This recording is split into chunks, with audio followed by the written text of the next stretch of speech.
Yo, can y'all hear me? Can you hear me loud and clear? What's up, everybody? It's your boy, Royce the Voice, Orange Click, Orange Leader. Shout out to K-Team. Speak your thoughts or lose your mind. And how are y'all doing today on this Monday, man? I feel like I ain't seen y'all in 2 months because I hadn't seen y'all in 2 months. I had to take a little break.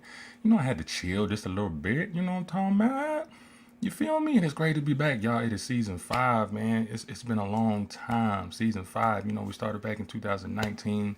It started off with the political thing, and it just started to spread like wildfire and all these topics and stuff like that, man. So like, I really thank everybody that's been supporting for the last 2 years. You know what I'm saying? Down in this country town where I'm from, all the way from Nashville, all the way from Murfreesboro, people in Washington D.C. and Florida and California. Just thank y'all for chilling with your boy. Thank y'all for all the memories. Thank you for all the guests that have been on the show. You know what I'm saying? And that's how kind of how I want to open it up. You feel what I'm saying? Season 5, episode 1. And as I promised you guys, as I promised, I've been talking about these guests, you know what I'm saying, for several weeks. We've been in touch for, that amount of time and probably even longer. And, I definitely appreciate them, sticking to their word, you know what I mean? And we staying in contact and they said, we're going to be there. We're going to talk. We're gonna get down. I mean, we're about to get to some real good stuff, ladies and gentlemen, some real good stuff. But before we get into this real good stuff, I want to know how y'all doing at 8:06 p.m. on a Monday. As y'all know, I still come on every other Monday and then replay the show the Monday after that. You know what I'm saying? So, how are y'all doing? That's what I want to know. How are y'all doing it? As you guys are watching, I want you guys to continue to share. Please share, as y'all already know what it is. Y'all know how it goes. We gotta share, man. You know how it goes. When I say 50 shares, can we get 50 shares? Can we get 50 shares tonight? Let's start off the first show of the season tight right. Y'all know I only do 9 episodes, so that means I fill them up with prominent guests and ones that are on the rise to have this good content. And I hope you guys are excited. I hope you guys are ready. So, look, I'm gonna stop talking because I know how to do it. This is called Royce's rant. But right now, I'm not gonna be the one ranting. You dig what I'm saying? I've got 2 special guests. All right, I mean 2 special guests. All right, now I'm not gonna name them off at the same time. You know what I'm saying? That wouldn't be fair. I would be spoiling y'all. I can't do that. I can't.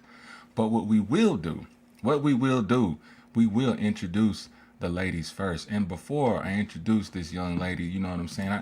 I gotta talk about it just a little bit. Just a little bit. You feel what I'm saying? Now check this out, you guys. This lady right here, she was a former panelist on Nashville's The Lapeef Show. She's been on. If you guys keep up with YouTube, you know what I'm saying. I know my YouTubers out there, the people out there in the Manosphere, the Kevin Samuels, and all those guys, the Kwame Browns.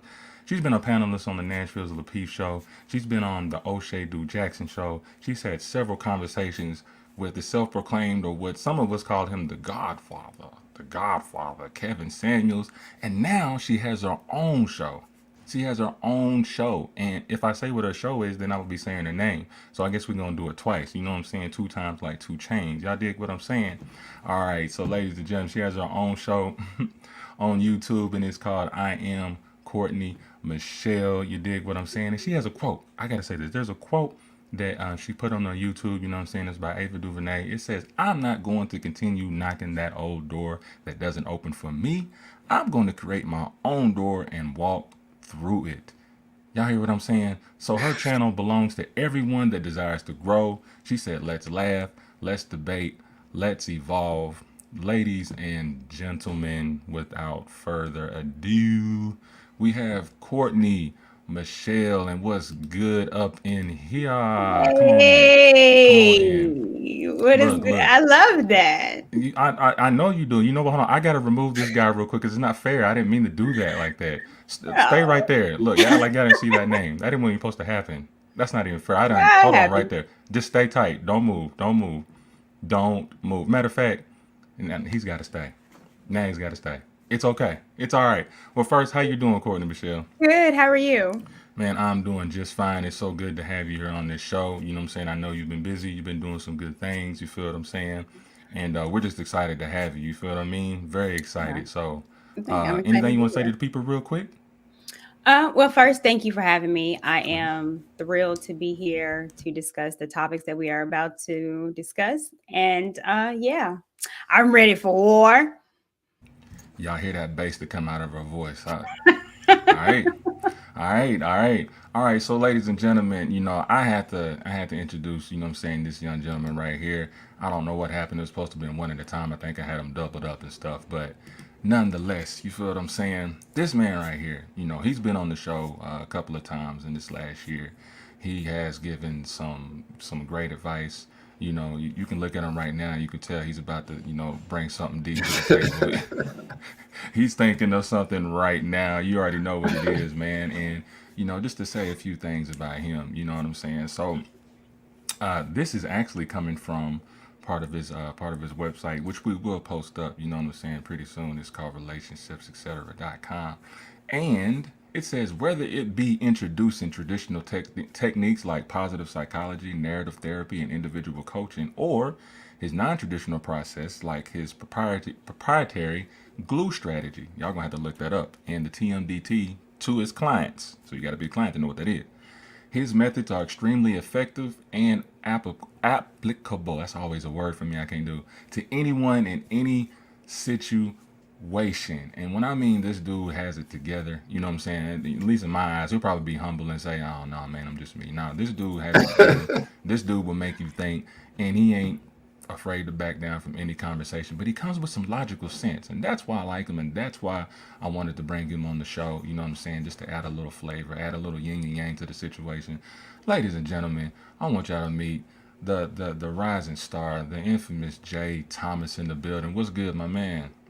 Hey, what's going on, man? I'm absolutely elated. Happy to be here. Happy to have some rants, some conversations with Miss Courtney Michelle and yourself. I've been looking forward to this, so let's go. Man, let's go. So look, you know, before I dip and dive into, you know what I'm saying, what we're going to be talking about, like, I want the people to get just a feel of who you guys are. All right, so I'm gonna start with Courtney Michelle. So let's check this out real quick. All right, so actually, I don't know how. No, I do know how I got to know. I ain't gonna say know who you are, but how I found out about you. Because Mm-hmm. I myself, I used to watch the Lapeep show. You know what I'm saying? And reason why, reason I'm gonna be real. The reason why I watch it so much is because I just get a kick out of seeing. I forgot my dude's name. It is Lapeef. Lapeef looked like Chico Bean. Everybody says that. Everybody says that, don't they? Everybody says that. That dude look like Chico Bean, man. I was just waiting for him to say a joke or do something, but like he just really be like the DJ. He just be chilling and letting the thing go on. You know what I mean? But Mm-hmm. one of the things that caught my attention last year, end of 2020, I was kind of seeing the whole Kevin Samuel buzz for a minute. And I ain't Mm-hmm. gonna lie, a lot of us, man, I'll just say myself, I ain't gonna blame every man. You know what I'm saying? I really did get caught up in the whirlwind of the newness of the manosphere, so to speak. You know what I mean? I'm like, okay, who is this guy? You know what I mean? Talking to stuff sometimes I be saying in my head, but he has a different approach to it, and he's making women upset, making them hot and mad. And then I saw him on the Lapeef show. Mm-hmm. I was like, oh, okay, he was on the Lapeef show, and then that's where I saw you. And then I was listening to some of the things that you were saying, and I was like, well, you know, at first I was like, okay, this is kind of interesting because very rarely you hear a woman, let alone a black woman, Mm-hmm. speak on things that men feel like women need to hear themselves. So it was kind of a battle for me. I'm gonna have to be real with you. I was like, nah, this can't be. Where they do that at? For real? Hold on. She's speaking for men. For real, a Mm-hmm. woman speaking for a man, they gonna be. I hope they listen to her. You know, she right about some of these things. You know, Mm-hmm. but I will have to ask this, like, just so people can give a feel about what's going on. So there was a situation, I believe, and this was just from reading all the comments of people, you Yeah. know, were talking. So there was a situation, and I'll put it all in a nutshell that you have some people in your atmosphere that feel that the content that you speak on is what they will call like a pick me type thing Mm-hmm. situation. They feel like it's not genuine. Do you have any reason why people would think something like that? Mm-hmm. So I got called a pygmisha, and now the new term is mammy. And it's the idea of women that want to align with men. So if you believe that you're a woman, your man is supposed, your husband is supposed to be the leader, and you're supposed to follow him, and you're supposed to be submissive to him, then that's what you're called. I do not call myself a pygmisha, a pick-me, mammy is what another group of women have called me. Yeah. I just go off Christian values. That's really it. I've said Gotcha. that before. It's like I'm not saying what men want to hear. Yeah. I'm just saying what I truly believe, and everything that I say as far as a woman's role is in the Bible. It is not me speaking; it is of God. So that's it. Now the thing is chameleon. So I Okay. get called a whole lot of stuff, and that's fine. I put them all on my back. It's cool. So here's this question then, and before I move on to Mr. Thomas here, have you always been that way? And I think what for some people, you know how sometimes people like to see the transition. you know, you could live this lifestyle, you know what I'm saying, a few Mhm. years ago, and all of a sudden people see the growth and they see the change, you know, later on. Was that kind of like for you? Because you know how some, like what you're explaining, people were calling you this, calling you this, calling you these type of Mhm. names. Do you feel like they were calling you that because maybe they would say, "Oh, well, Courtney wasn't like that before," you know what I'm saying? Or do you think that they may be a little taken aback, maybe by maybe how you used to be, if there's a transition? So, what Mhm. was that transition for the mindset that you have now, or have you always thought like that? I think I've always thought this way, just didn't know how to, um, I guess, act upon it. So I always knew that the man was supposed to lead. I just didn't know how to let him lead. So I didn't know how to let a man be a man. I know a man wants this and that, but scaling it back as a woman that has always been taught to be independent and trying to learn to be interdependent took some work, and it took some reprogramming. I've always took care of things and always had things in order, but letting go of a lot of things that I was taught, and you believe this, then you need to do it, which I think a lot of us struggle with, was something that I had to relearn.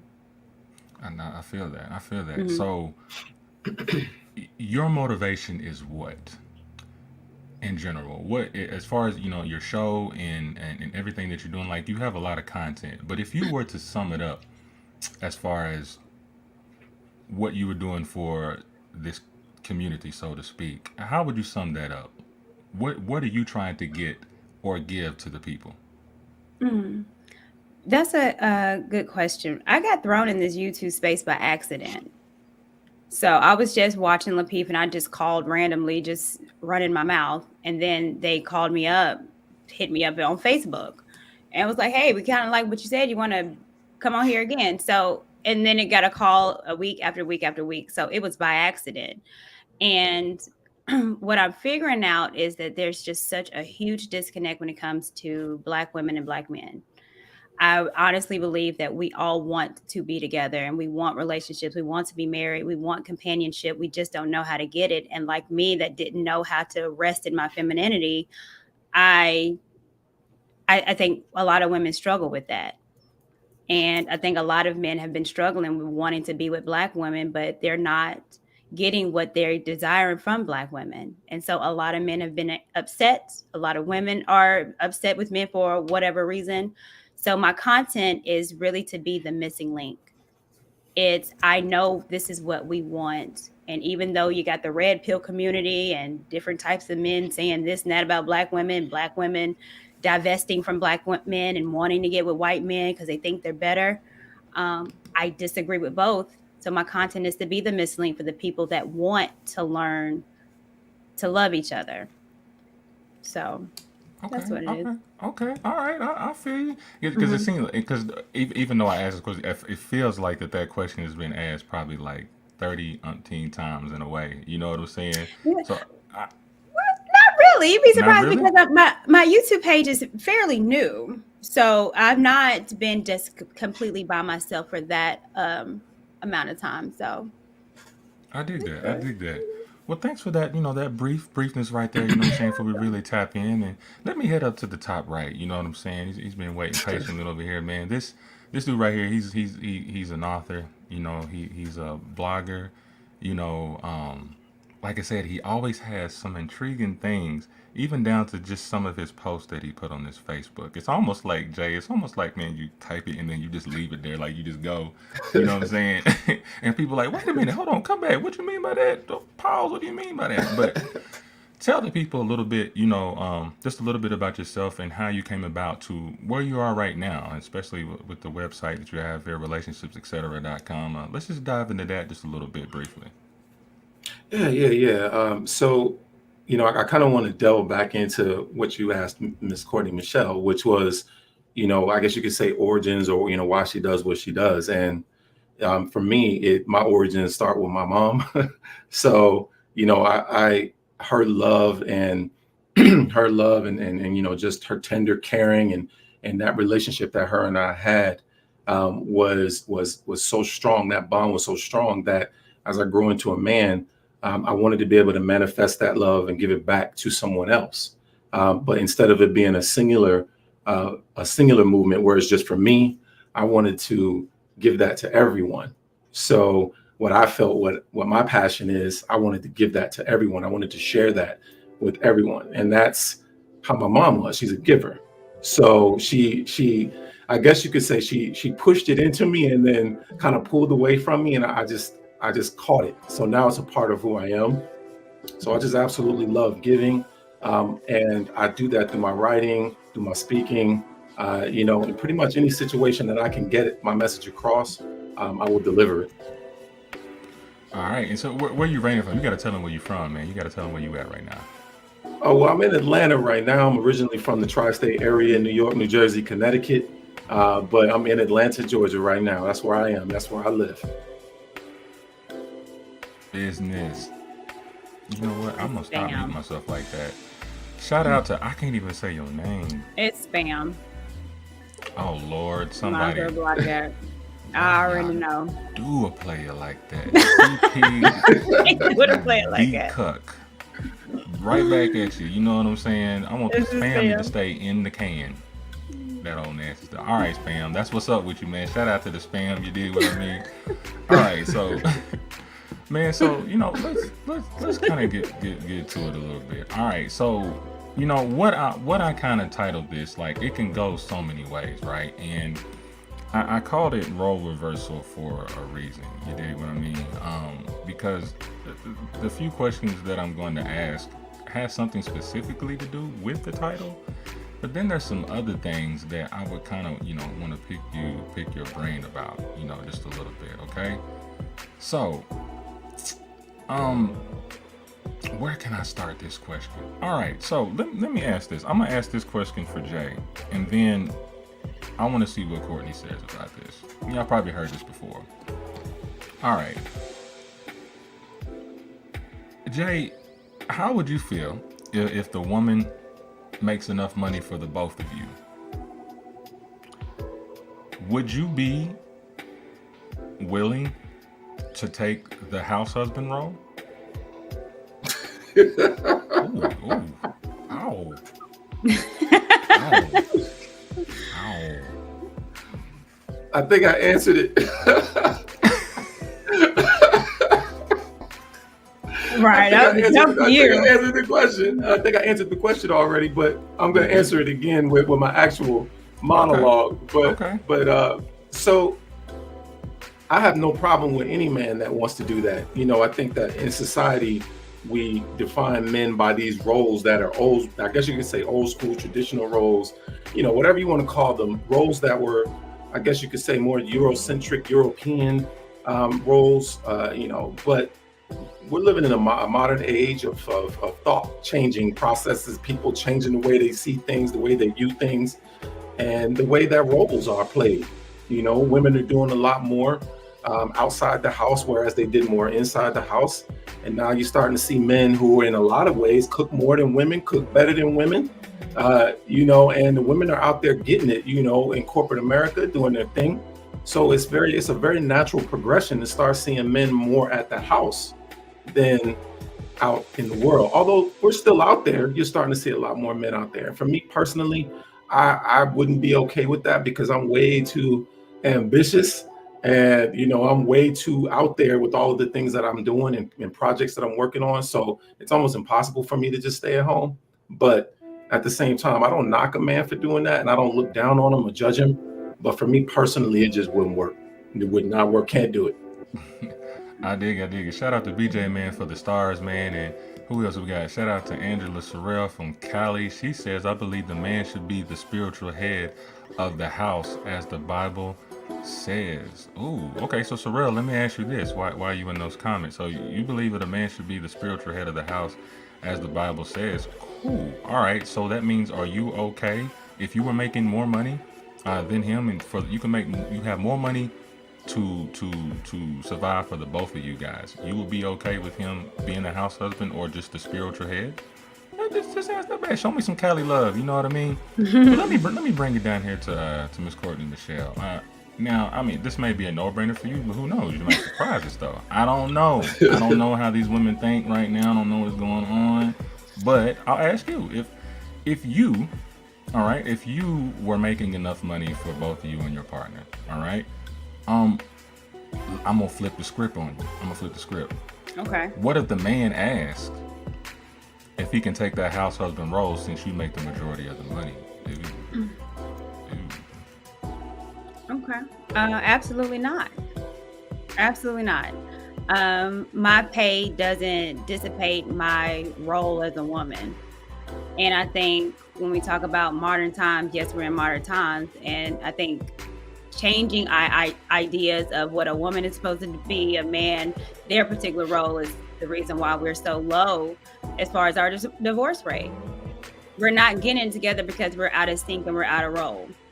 So now I don't care if I'm making more or less, he's definitely getting his ass up, going to work and paying a bill. He's going to be cutting the grass and washing the car, and I'll be cooking. I am just into gender roles, and I just think that's what I was created to be and created for. He's a leader, and whether he makes more than me or less than me, again, he is still the lead. It's not dependent on or contingent upon how much he makes. So I cannot do a house husband. And there's ways, if he's sick or something like that, then that's a whole nother situation. Okay. But just in general, yeah, if he's sick or something, something happens to my man, of course, then I'll have to step up. But that's me being a helpmate. Now I have to push my weight and help my man. But in general, he's like, hey, baby, I'm gonna go ahead and stay home. You're making a little money. You cool. You got to go. You got to go. You gotta go. So he said he got to pay a bill or something. At least he got to pay a bill. It don't he matter how needs much to you make, work. pay a bill. He needs to work. J-O-B, job. I dig that. So I'm saying you make enough money for the both of them. What honestly, you ain't even good. What if you just got money just coming in? You ain't doing the labor work. Let's say you got money coming in from stocks. Would you still make him get a job? Or would you hire him to work your money? Well, if it's a job now, if I'm making all this buku and he wants to work for me, I don't know. I don't think I like that role either. Because I don't want to be over my man. I don't want to be telling him what to do. And the thing is, I think when women do that, and I'm be honest with you, they might say they don't, but they do. They look down on men that they are able to control or make more money than, and they put them in a beta situation. So once an argument comes up, it's going to be like, if you don't take your broke ass on, it's going to come up. A woman wants to be provided for. And if she's not, if there's no provision, then it's usually bound to fail. Well, I know that that's happened to me before back in my little post-college days. Shout out to UAP Go to Lines, by the way. You know what I'm saying? HBCU, the SWAT. You dig? But I do remember getting called out like that one time. No, I mean, honestly, I wasn't really trying to be the house husband. You dig what I'm saying? I really wasn't. It was just that I was taking a leap of faith with a dream that I had. You feel what I mean? And I ended up taking a year off. And, that year off kind of grew on me. You feel what I mean? And I wasn't progressing like I said that I was going to. And she called me the hell out at the dinner table. But you was in college, right? No, I was. This was post. This was Well, like it depends on how let me far start lying. post. This wasn't like post, man. I gotta add about 5. How far would you consider post college? How many years you give that? 5 years, about 5. Yeah. About 5 years. Yeah. Okay. So About maybe I passed then. It was about 6 years. Which is understandable. I think when I talk about like gender roles, I'm thinking that a man should not ever get in a relationship until he's financially secure. So I see his eyes moving. I'm gonna let you have the floor, sir. Go right ahead. Yeah, so we have to, I mean, I'm with Courtney on gender roles as it applies to certain relationships. You know, it's everybody should rock with whatever boat they can rock with. So if gender roles work in your relationship, then gender roles work in your relationship. If a stay-at-home husband works for you while the kids are at home and you don't have to pay for daycare and all these other great things, then you should do that. But what we do wrong, I believe, is that we dictate manhood based off of superficial things. And manhood has nothing to do with superficiality. It has nothing to do with material things, and in the house, when you're in the house with a woman, manhood has everything to do with your leadership ability. And that doesn't necessarily mean you're making the most money. It actually has nothing to do with money. It has everything to do with your decision-making skills. So if you're able to make good decisions and wise decisions with your wife's counsel, then of course that's great leadership. It's not necessarily, I could be, a $1 million maker, and be a horrible leader, in the household. I could be spending our money frivolously. The next thing you know, we're broke. Then what? So it's not really based on money. It's based on your ability to make the right decisions for the family. And that's pretty much it. Hold on, was that meaning like don't have him, A woman is not wanting to be financially over anything. And that's just the case. Women do not. I know that sounds nice and cherries on the top. Okay, I'm gonna but it's not the case.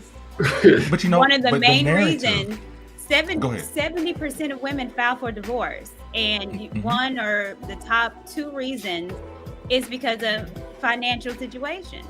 So women are filing for divorce because of financial issues. So what that tells me is that majority of women wants to be provided for. Now I understand things might happen, but I don't see how a man can call themselves a leader but then want to be a house husband. I just don't get it. I don't see how are you leading and you can't financially take care of the home. Well, look at it this way. I mean, you have a lot of great leaders that are in this world today that are not. First of all, to be a leader, you don't have to be the best at everything. So, So look at it this way. I always use our former president, Barack Obama, as an example, because Barack wasn't the best at everything. He had a great team around him that helped him make the right decisions. So, a leader in the house doesn't necessarily have to be the the breadwinner in the house. All he's got to do is he could be strong at other things, And when we think of provide, we always think of money, and provide is so much more than money. It's spiritual upliftment. It's finances as well, but it's also the mental, the emotional, the physical. It's all of those things combined into one that make that word provide. But when we say the word provide, we only think money. Well, he better be providing for me. And when they say that, it's like, oh, he better be bringing in the dough. But provide is so much bigger than that. And we only segment it to money. So that's how you can be a leader. Your wife can make 100,000 and you can make 80, or you can make 60. That's still less, not much less, but you could be much stronger, and you could uphold her spiritually. You could uphold her mentally, and all of those things. And that kind of puts you well over 100K, don't you think? In fact, it makes you invaluable, priceless. Right. Well, I never said, again, the question was, if he wanted to be a house husband, that means no job at all. And again, I stated if he makes less, that's fine, but he has to have a job. He has to be working, and he has to be able to contribute to the household financially. And, there's an old saying that says there's no romance without finance, which means you're not going to be able to provide all the emotional, spiritual, physical needs if that one financial need is not met. So check this real And quick. that's hard truth, but it's the I dig it. truth. I dig it. So check this. So you were stating, you had said something about, you said, well, women do not want to be financially responsible, right? So I have a question for that. Where is this narrative coming from that a woman doesn't need a man? They're independent. They can make their own money. They can buy their own this and on that. But at the same time, want the man to be financially responsible. Like, how does that statement and that mindset, how do they go together? You kind of see like the duality a little bit. Like, there's a lot of women out there just saying, I can do this myself. I got this money. I don't need no man. I can buy my own car. I got my own house. I buy my own food. I do what I want. You know what I mean? But then at the same time, you hear that cry or that plea to say, you know what I'm saying? I'll just say like this. I've never heard the narrative of a woman wanting the man being financially responsible, but I understand the thought process. You dig? But where does that narrative come from when a woman says that she doesn't need a man? She can get everything on her own. Well, you really only hear those from Black women. You only hear it from us. And it's been indoctrinated in us for a lot of reasons. I mean, we can go back from the 60s when our fathers was gone off to war, coming back with drug addictions. You can talk about the 80s with the crack epidemic, again, taking our fathers out the house and starting, public assistance programs to protect the woman. But when our fathers left, for whatever reason, we had to take on the role of the man. And so from the 80s babies and 90s babies, women, particularly Black women, are taught you need to be independent. You have to take care of yourself just in case that man is not there. So again, and how I said at the beginning, I had to relearn how to be interdependent instead of independent. So we're taught that. But then again, you see, as far as with the women in our culture, when we do take on the role as a man, you'll see our obesity rates are up. You see that we're, highly depressed, anxiety. You see us having higher addiction rates than a lot of people. And it's because we're taking on roles that we're not supposed to. And we don't know that stress leads to a lot of stuff that affects our health. So we overeat and we overdrink because we're out of line and out of position. Jay, you look like you're thinking, brother. No, I agree with Courtney to a certain extent as far as when it all originated, but it actually originated before the 60s, and well, not the 60s. It actually originated before the 80s. It was a thought process for women, for white women actually. White women wanted to be independent from white males, and so they came up with this ideology, this philosophy called feminism, where women were stronger, women were independent, women were breaking away from the old traditional patriarchal roles that were in place when we came to this country.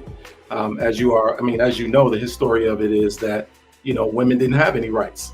Women couldn't do much. They didn't have the greatest jobs. And if they did work, the role was for them to stay at home and be there when their husband got off and all of those great things. That all manifested and mutated into the Black community, and then parlay it right into what Courtney said, which was, all of the things that occurred within our community with drugs and abuse and incarceration and removing males from the home.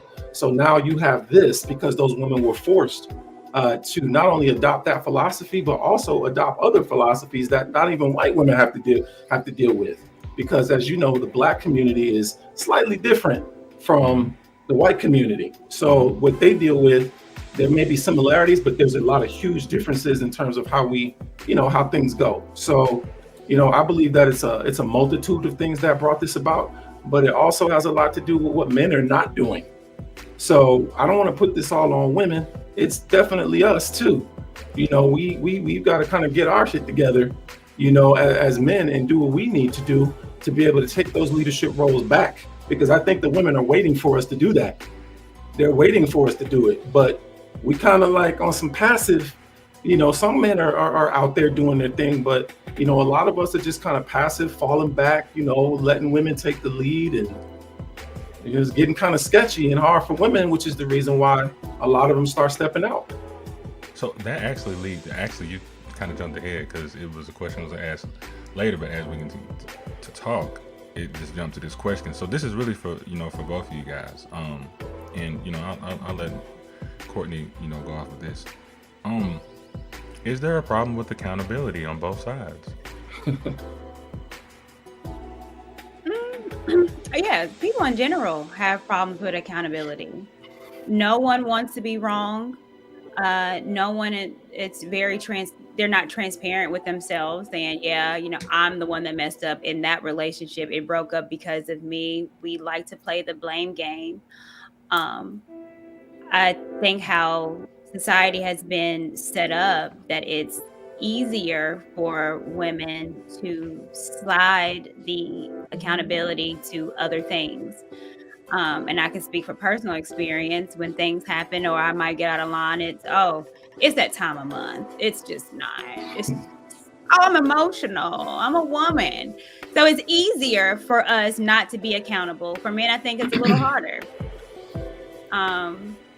There's a saying also, happy wife, happy life. So it's your job to make sure that you keep me happy. So if I make a mistake, you take up for me. You cover me. But there's not anything like that for men. So do we both have issues with accountability? Absolutely. Accountability is hard. But I think it's a little easier for women to kind of scoot by and pass accountability on to other things because we have before. Jay, what do you think about that, my man? I actually agree with her 100%. But What? I want to, what? But no, I'm going to add to it though, because it's not only that, it's the accountability piece from men and women, but just like she said, our society has been built on, and especially over the past, I would say 50 years, it's been built on women, protecting women. Everything is about women. So think about marriage. The marriage was about, that's her day, right? And when the man has to pursue her, right? He has to court her.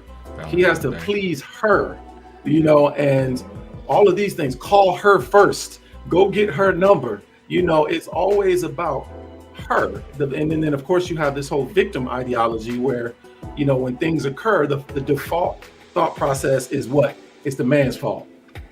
So it's before you even hear the story, if you hear there was some cheating in a relationship, what's the first thing you think? It's the man. It's the man. All day. Been songs. It's the man. All day. Lifetime. What else? Hallmark movies. Yeah, and that's the way it's depicted, in media. So it's been conditioned in us. So how do we even the playing field when it comes to stuff like that? Like, just like we said, like it's been engraved into our new generation and even to the generation, our generation here. Like we've seen movies, we've seen music videos, you know what I'm saying? We've seen commercials, we've read books, and all roads point to the man. If anything was done wrong in a relationship, it is the man's fault. So I would have to ask Courtney, like, as a woman, what do you think is needed to even that playing field to say, hey, like, okay, how would you erase that stigma towards men? I'm not trying to give, men a free, a free pass, like, oh, okay, you guys, you're justified on what you've done and all that. But there are some untold stories about women too. And how would you even that playing field when it comes to this particular situation? Yeah, well, I think the stats show that men and women actually cheat at around the same rate. I think even if you look at domestic violence, it's at the same rate as well too. Wait a minute. Oh, say that one more time. I want them to hear it. Whoever listen, I want them to hear it real quick. Domestic violence. And what else? You said. Cheating. Okay. So I think it's like at a small factor where it's men cheated, the percent, it was like 43% of men, and it for women was like 41.2. So it's again at the same rate, and it's also with domestic violence. The thing is, it's not profitable for men to speak up about it in media, because media is not focused on men. It's women that has the buying power. It's women that buy these books. It's women that are spending money on music. It's women that's going to the movie. So it's it's our money that's funding these ideas. And a lot of times we love the fairy tale, women can do no wrong, because then again, I would have to take accountability for myself. So the only time the narrative is going to change, and this is why I think the Black manosphere is important, is that it has to be now men controlling the media. We all know TVs and music indoctrinate us and has us believing something that might not be true. So in order to change that narrative, you have to create content that shows the truth instead of just always doing something for profit. Okay, I see that, Jay. I'm just watching your movements right now. You know what I'm saying? Before anything you want to say to that? No. Actually, I'm digging what Courtney's saying. Even if I have an alternate opinion, it doesn't necessarily mean I disagree completely. Mm-hmm. And also, I want to say to a point she made earlier, which was about the highest percentage or highest reasons for divorce. Finance actually falls a lot lower than what she said. It's actually about 5 or 6. The number 2 reason is irreconcilable differences. The reason why people get divorced at such a high rate is because they can't get along and they can't agree and they don't communicate well. That's because if you think about the communication is the number 1 reason. And that's why finances get out of order, because of bad communication. When people cheat, it's usually because of bad communication. People aren't talking to each other. So it's all a big ball of, irreconcilable differences. We can't get on the same page with money. We can't do this. We can't do that. So just kind of like bouncing back to your question, the accountability is big on both sides, but with women, it's a lot different than it is with men. Men naturally default to accountability because we don't have a choice. They make us accountable. So with women, it's like trying to get them just to apologize is difficult. Like it's like pulling all their teeth out at the same time, trying to get them to say I'm sorry for anything is a challenge. A man will break out the roses and the flowers and do everything, to show that he's sorry for what he did. A woman, she'll just lay on the bed butt naked. That's it. I ain't saying I'm sorry. I'm gonna say I'm sorry with this though, and that's it. And that's how it goes. Well, I wish I could see the. He's like, I think I'll accept that. I don't know why they keep saying that. Oh, love, you're gonna have to say what is they like. This is my girl, y'all. I don't know why it's called Facebook user on here, but she has some interesting questions here. What did she say here? And Jamie, it might. I don't know if that was a question for Jay or for Courtney, because she said, "Has that always been, or is that current century stats?" That's definitely Courtney right there. Okay. Oh, it's probably when I'm talking about cheating or domestic violence. Yeah. Yep, that's it. Yeah. So no, those are current. Okay. I mean, I can pull it up if the user wants me to. I love a stat and fact, and actually, I'm looking up yours that you stated too, there, Jay. Oh, Jay. So Jay, check this out, man. You had talked about communication, and it's kind of it kind of made me think about on your website, actually, relationshipsetcetera.com. You have a segment in there, or a column in there, that says you called it textation. You know what I mean by that? Say that again. I couldn't hear you. Oh, you couldn't hear me? You called it say it again. textation. It was it was a different form of communication that seems to be more popular than your what I would call analog. You know what I mean? Can you briefly explain that? Where do you feel we're at in communication in this day and age right now? I wrote a piece a while ago called I miss old school dating. And, where it wasn't necessarily about money, we'd go to an ice cream shop and, and talk and chop it up, and women weren't making men feel bad for taking them out for ice cream, so it's just like that. Communication has changed to more digital forms where we text more, where, we are DMing more and doing things like that. And a lot of the relationship starts off that way. And to be quite honest with you, I've actually seen relationships successful from that. But the percentages are very, very low. And you should never communicate important things through text message, but that happens a lot. Text message is called SMS. That's short media service. Short, not paragraph media service, not book media service, but short. So you're supposed to send a sentence or two and then press send. And we all know that doesn't happen. As soon as they got rid of, remember back in the day when they used to have, when you would get the text messages and it would come through in pages, it would say text 1 of 12, text 3 of 12. Well, now they all come. Now they all come in one stream. Yeah. So it's like we've gotten so used to that form of communication that so much gets misunderstood, misconstrued, misinterpreted. You got people who break up over text.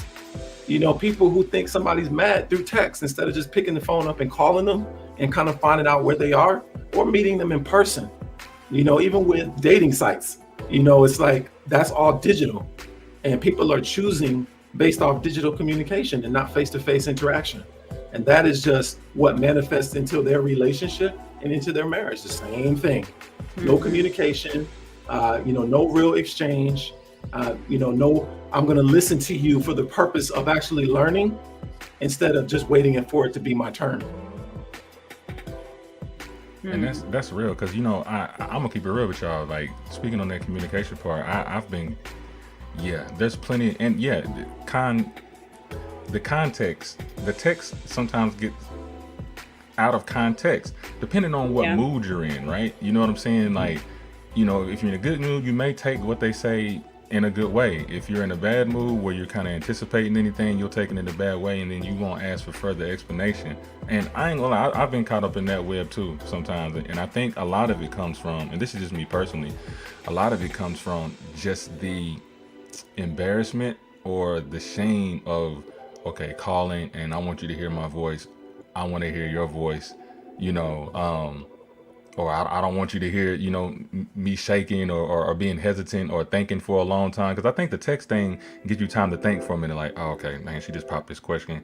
Okay, how am I going to answer this? Cool, I got a little time, All right, so we kind of get addicted to that, like, yeah, it took me about 2 or 3 minutes to think about that. Cool, it's texting. But then when you're on the phone, you're held accountable in that moment in real time to speak your thoughts or lose your mind. You get that real rap raw of what they're saying on their mind. You get the stutters, you get all of that, and it's real. I just think, and I'm speaking to myself too, I need to step up with that too in a way, because I am a talker, but I've seen to result in the text sometimes when I feel like that I'm either hiding something or no, real talk. I'm either hiding something or I'm just afraid to talk about it because I don't want to get embarrassed. I don't want to get proven wrong. You know what I'm saying? It's a pride thing for me. You dig what I'm saying? Well, communication is an art.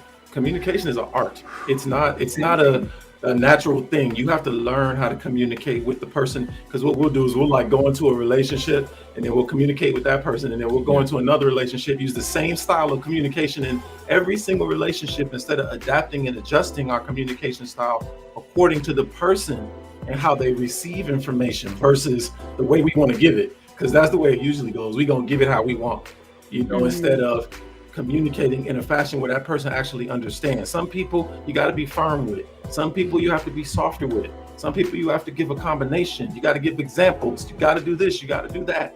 You got to be diverse, and you have to practice it. And if you don't, and you're doing all of this right here, that's not practicing communication at all. And since people do that most of the time, that's the reason why their communication suffers when they're sitting right in front of each other. I agree. That's a fact. That's a fact. Let's say, this is from the lady. The lady, she says, I think women get tired of being faithful and being cheated on, especially in the Black community. And now the modern women play the same game as men. Ooh, bars. Oh man, then he looked to the left. You all right, bro? He did. I noticed that. He said, somebody don't agree.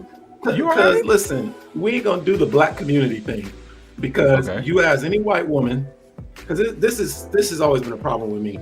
People live in a box. You live in your box. You live on your island, and you don't experience what other people experience, and you don't have those conversations with other people. So you think that it's a Black community thing. Cheating is not a Black thing. Cheating is a thing. It's a thing. So It's not a we gonna jump right over that, but it's but no, it hops, give a jump right over it. But no, it seriously, it's not a black thing. You ask any white woman who, who in her community, has she ever been cheated on? She'll probably, I won't say she'll say yes, but I say a lot of them will say, yeah, white men cheat. It's just that we think that the other side has it better. What's the saying? Grass ain't grass greener on the other side, or we think it is, but it's not. I know how many black women I know who tried to dip their foot in that community, and they got cheated on by that white dude, and they got cheated on by that Hispanic dude, and then they come back to the black dude. So don't do me and try to make it seem like it's a black thing, because it is not a black thing. Trust me. Black women, black man, white man, Asian man, Hispanic man, Indian man, we all cheat when the time comes. Don't matter. All the Yamins, what do you say? All the Pablos, all the Chicos, all the Ricos, all the Lorenzos, all the Bobs, Toms, and Rickies. All the Shaquitas, all that. all the Karens too. Like Karens be out there dibbling, dabbling too. All of that is, I can't speak for them. All right, so let me go. She's going him. Why? Oh, well, Jay, we got a question, man. Why do men cheat? But I'm gonna ask both of y'all. But I'm gonna let this seem like the question for Jay. But then I'm gonna hear what Courtney says about that afterwards. Jay, why do men cheat? Why do we cheat? I don't know. I ain't never cheated. No.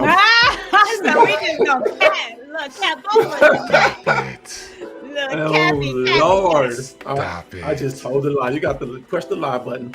But no, I literally, men are different.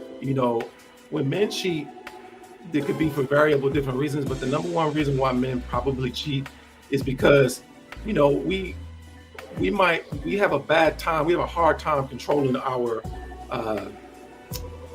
physical urges.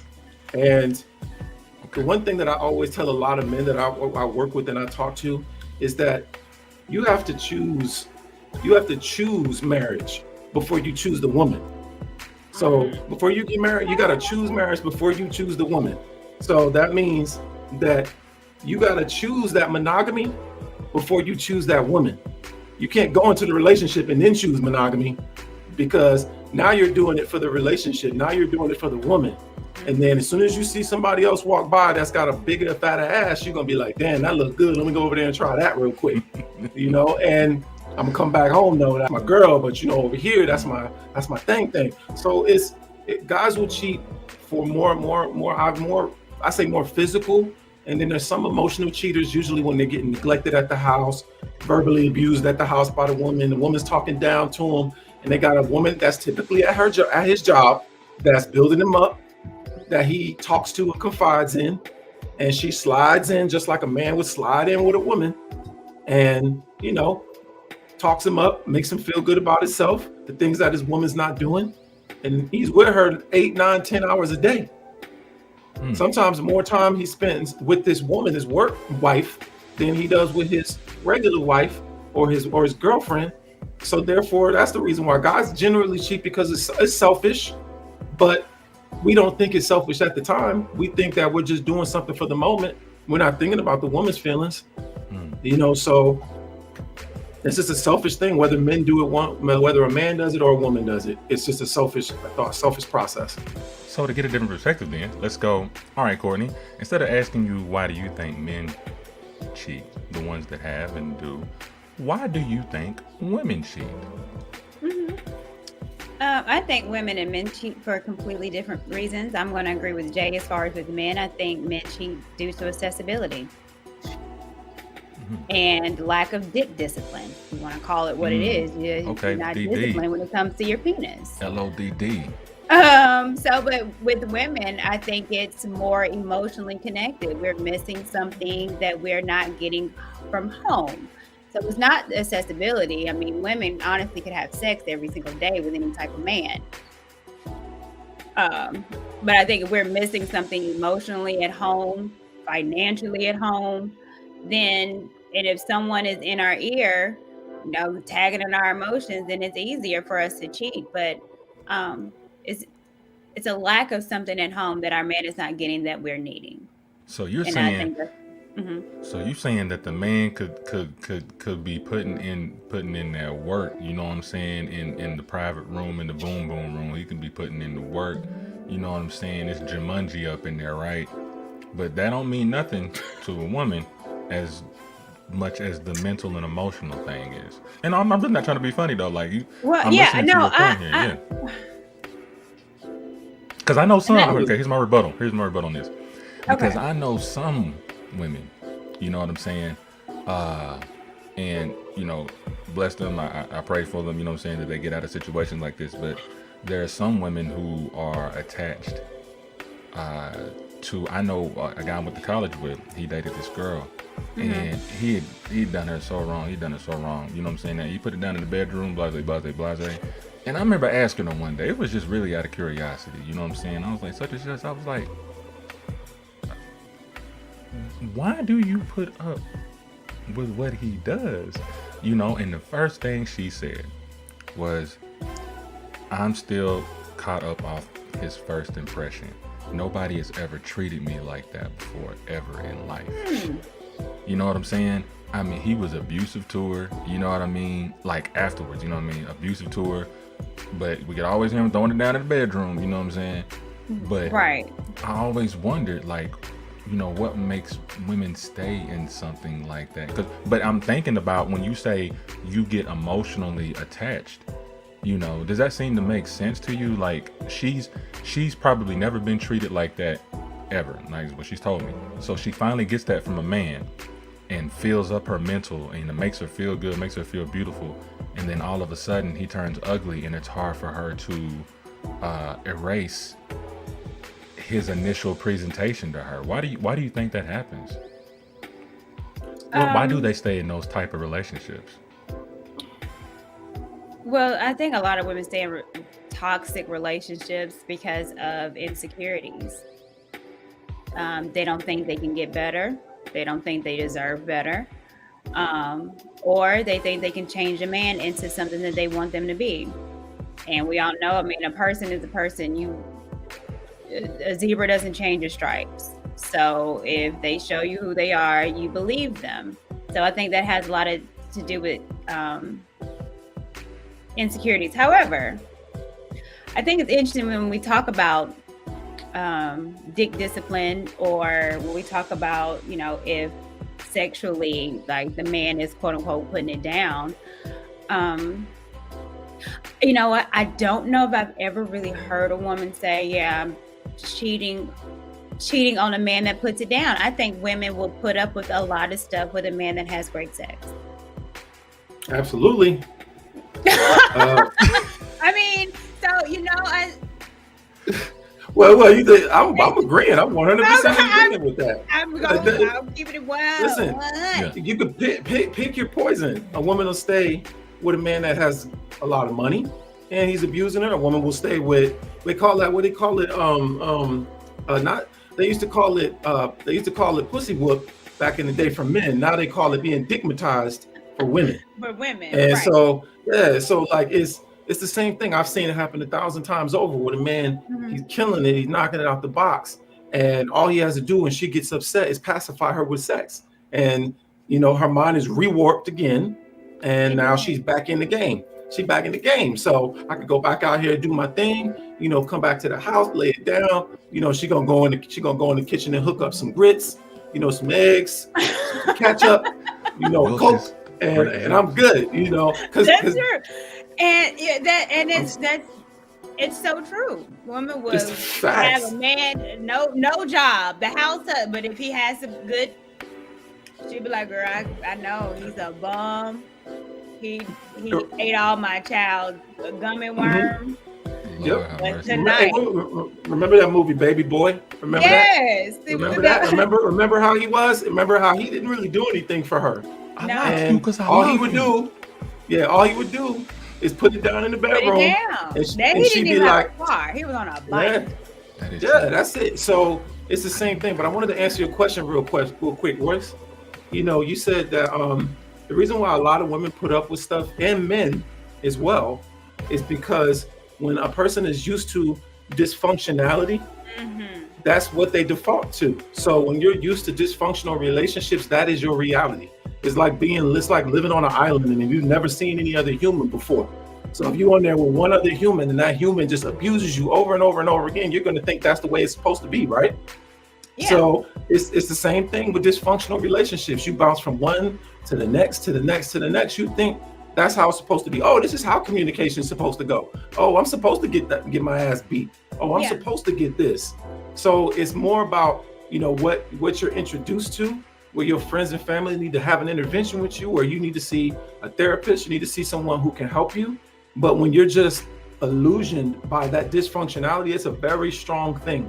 And a lot of us live in that. It might not be cheating, it might not be abuse, but it could be another aspect of relationships that we are dysfunctional. We live in that dysfunctionality. It could be, You're right. I think communication, anything. Yeah, I totally agree. I remember some things like even my mom said that back in the day, they used to say, he don't really love you if he don't put his hands on you. And I don't know if that was, but my mother used to say, they said that back in the day. And even now, it's, if he's not arguing with you or have a jealousy, then he must not like you. He'll let you do whatever. I think a lot of us think that way. And I think a lot of us think that these toxic, you got to have an argument because we're saying, in a relationship, it's not always good. You always got to put in work, which is true.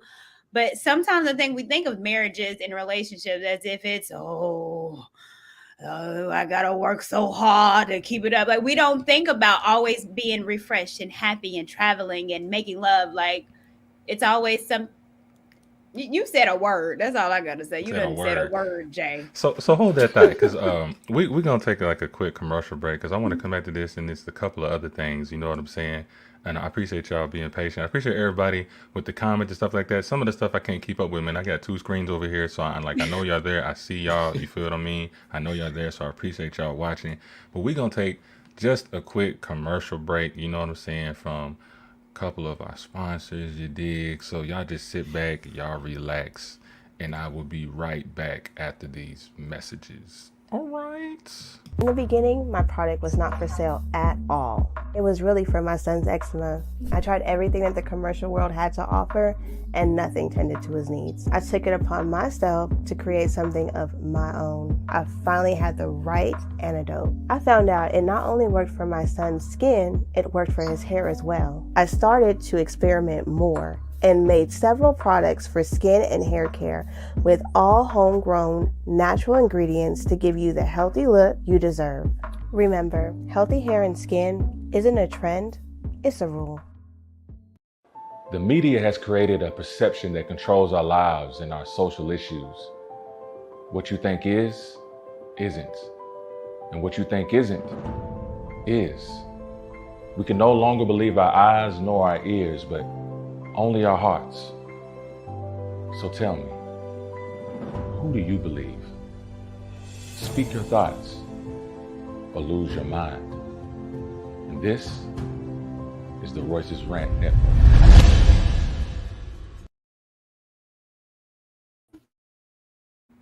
I've seen it all in the search for fame. The mindless souls of a million aspirations. The journey for constant attention.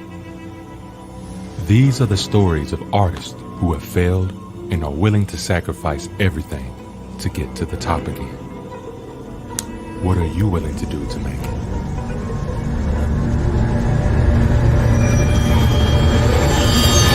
On the hit list.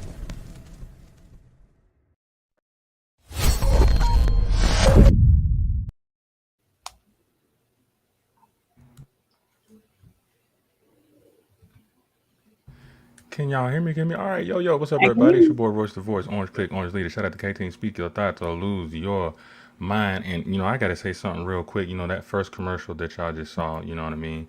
That was called Jay's Butter. That is jaysbutter.com. That's JAIS BUTTER.com, you know what I'm saying? And no, I mean, y'all may think I'm being a little biased, you know what I'm saying? Because that's my lady, you know what I mean? But I'm gonna keep it real though. Even if she wasn't my lady, I still want it, man. It's a 3-in-1 body wash. It's the body cream. You can put it in your hair, you can put it on your face, you can put it all over your body. You hear what I'm Oh, saying? your Got the body. good All smell. She right. got the, yes, ma'am. Got the lip balm. Got all that, man. This the reason why my face is going right now. I know it ain't the light line. You know what I'm saying? It's lying, but the butter is for real. The butter is the truth. You dig what I'm saying? It helps grow some of these spots that are in my hair right now, or they were. They're not there anymore, and it's really done.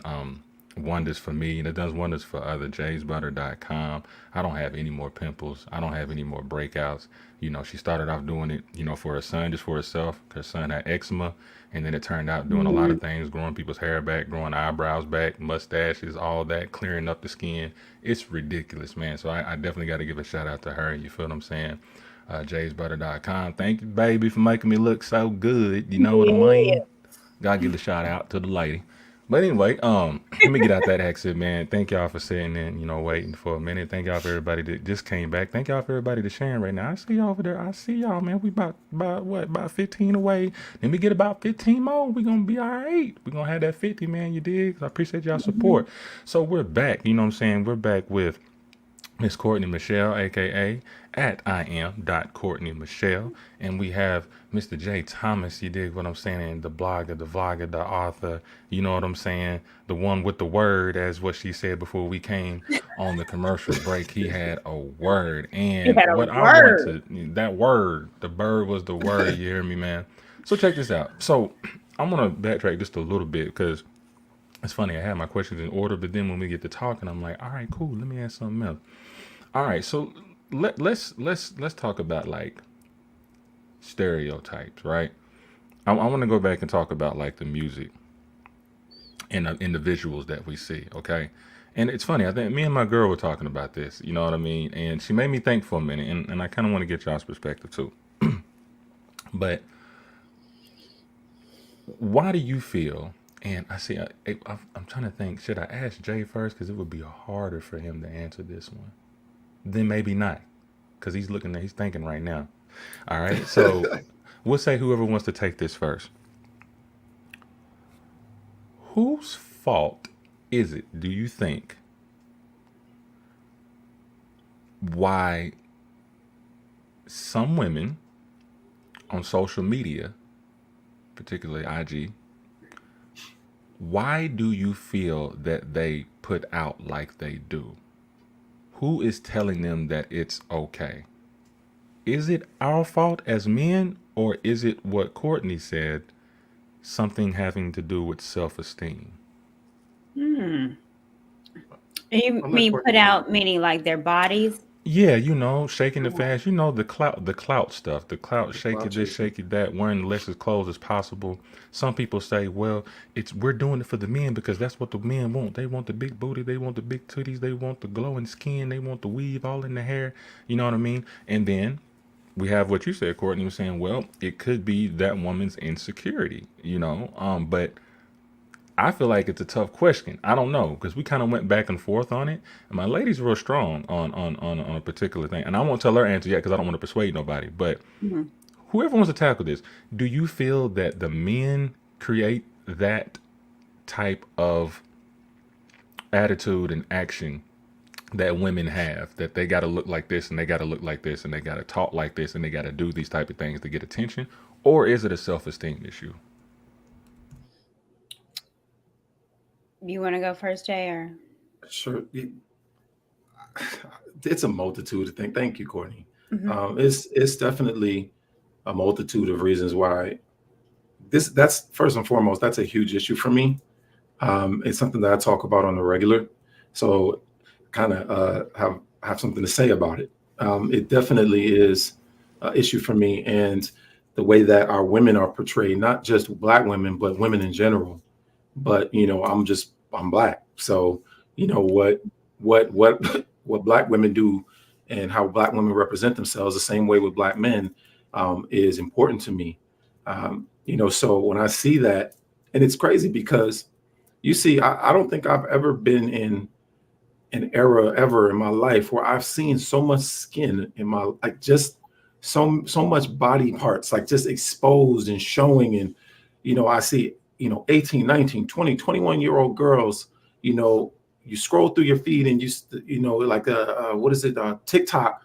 And now Facebook has TikTok on it, and you scroll through the feed, and literally every other feed is some young girl shaking her ass.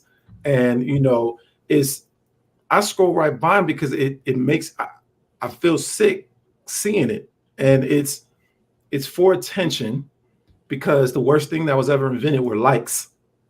And when they put those on profiles, it made people get a false sense of importance and to others. And so when you get one like, you're gonna want more. It's a natural progression. You want another one, you want another one. So you start chasing the likes, you start chasing the clout. And so one girl is gonna get that clout, and then the other girl is gonna look over and say, oh, well, I'm not getting the attention she's getting. What is she doing? So it's a formula, like the music industry. You copy what you see. So now I see, Shakita over here doing this. I'm about to try that and see if I can, what do women call it? Upstage her. So now you got a progression of thousands of women doing it. And you see the grown women doing it in their 30s and their 40s, getting their body done, and all for clout, all for likes. And then now there's a monetary value attached to it. So now you have advertisers who will utilize your following to make money and pay you. So now everybody's chasing money, chasing clout, chasing attention. And yes, there's insecurity in there as well. But it's really mostly about clout. It's mostly about attention. It's mostly about followings of people who really don't give a damn about you. And that's really what it is that's making these girls, these women do this. Because I always say this, if you really want to know how much people really care about you, don't post a picture. Just post your thoughts. Just post your thoughts. See how many likes you get. And then post a picture after that with no thoughts and see how many likes you get. And I guarantee you the one with the photo is going to get 1 million likes, and the ones with your thoughts might get a few. Now, when you said that, it brought me back to a clip that I posted of you, and we had this conversation last year, and you were speaking about, I think you were creating a profile, and you had took your time on it. You know what I'm saying? You wrote about the type of person you are, what you like, what you don't like, what you're into. You know what I'm saying? Can you explain that brief experiment that you did? You were talking about that 20 out of 100. Women don't, well, you put the whole profile together, right? And you literally, you articulate yourself, you put your heart into it, and what you are, what are you about, all the little questions they have, and they don't read it. And they just pay attention to your photos, and that's it. And literally when they reply to you, it was always, they would ask the questions about stuff that was already on my profile. So it was like, I put A, B, C, D, E, F, G on my profile. And then when we would start talking, they would ask me, hey, so what about A, B, C, D, E, F, G? I put it in my profile. You didn't read my profile, because they only looked at the pictures, and all they care about is the visual. As much as women like to put that on men, which they love to put that on men, men are visual creatures. No, women are visual creatures as well, just as much as men are. Even though the stereotype, like you said, is that men are visual, women are equally as visual. Just like a man will stare at a woman's breast, a woman will stare at a man's print. Y'all might be more slick with it, but because men, we don't give a damn, we gonna look hard, right? But a woman, a woman of side eye should be like, she gonna look, and then that's gonna be it. You might not catch it, but they do it just like we do. So I'm just saying it. The things that I saw made me feel like people weren't interested in who I am and who the mind, the cerebral Jay, get to know me. It was all about how I looked, or, that I was over 6 feet tall. How tall are you? That's like the first question they ask you. How tall are you? How tall are you? What kind of job do you have? And what part of town do you live in? Like all of those things to try to determine your worth, and not your character. They don't ask you character-based questions. They ask you superficial-based questions, monetary questions. So, and I had already put all this character-based stuff on my profile. Nobody even cared about. I was Aw, like, oh, man, baby. but See what I'm saying? See what I'm saying? yeah, We got feelings too. We got feelings I too, Michelle. know. I'm just Wasted saying. his time on a profile, and all you had to do is take your shirt off. yeah, Man, that's it. so that's it. Yeah, for That's real. it. For That's it. real. You know, and so Michelle, just kind of back to you, like, back to the kind of original question, I guess it all falls in line though. Like, do you feel that it's a self esteem issue? Do you feel men contribute to the way a woman feels about herself? I think again it's a little bit of both. I think with women we do those things for validation because we weren't validated by our fathers. I know if I would post a picture up showing all my ass and tits, my dad would come and snatch the black off me. And I'm grown. So women want to be validated. And again, it goes back to gender roles and being validated, being covered. It's supposed to be from your husband. But now, in the age of the marriedless woman, we don't have a cover. We don't have anyone to validate us. So we're looking for it um, on social media. And because men are visual and we understand that, then that's why we're going to show tits and ass because I would get more pictures liked or commented on if I'm in a bikini than me going on Sunday church with my Sunday best on. I know these things.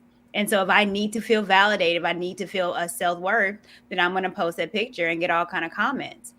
The confusion though comes when women think that those likes and those DMs are the exact same thing as men wanting to be with you as far as in a relationship. They want to be in you. I mean, Yeah, they want to be in you, but they're not wanting to be with you. And I had to learn that. And that's just asking questions because I've always been like, well, you're liking all these IG models and they're making thousands of dollars by posting their butts and twerking and all these comments. I want you, baby. I love you, baby. I need you, baby. And so in my mind, I'm like, that's what men want us to do. You want that Jessica Rabbit, odd shaped BBL bodies.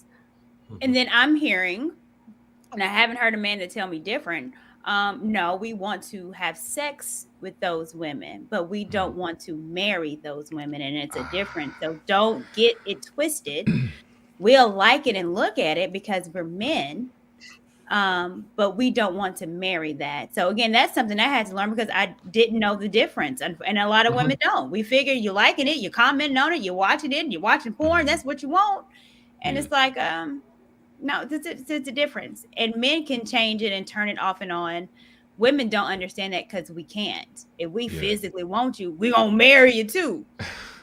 It come with the package. We want it all, baby. It's the stripper mentality. Dudes go to the strip club, right? They'll go to the strip club, man, and get grinded on and whatnot. And they don't want those strippers.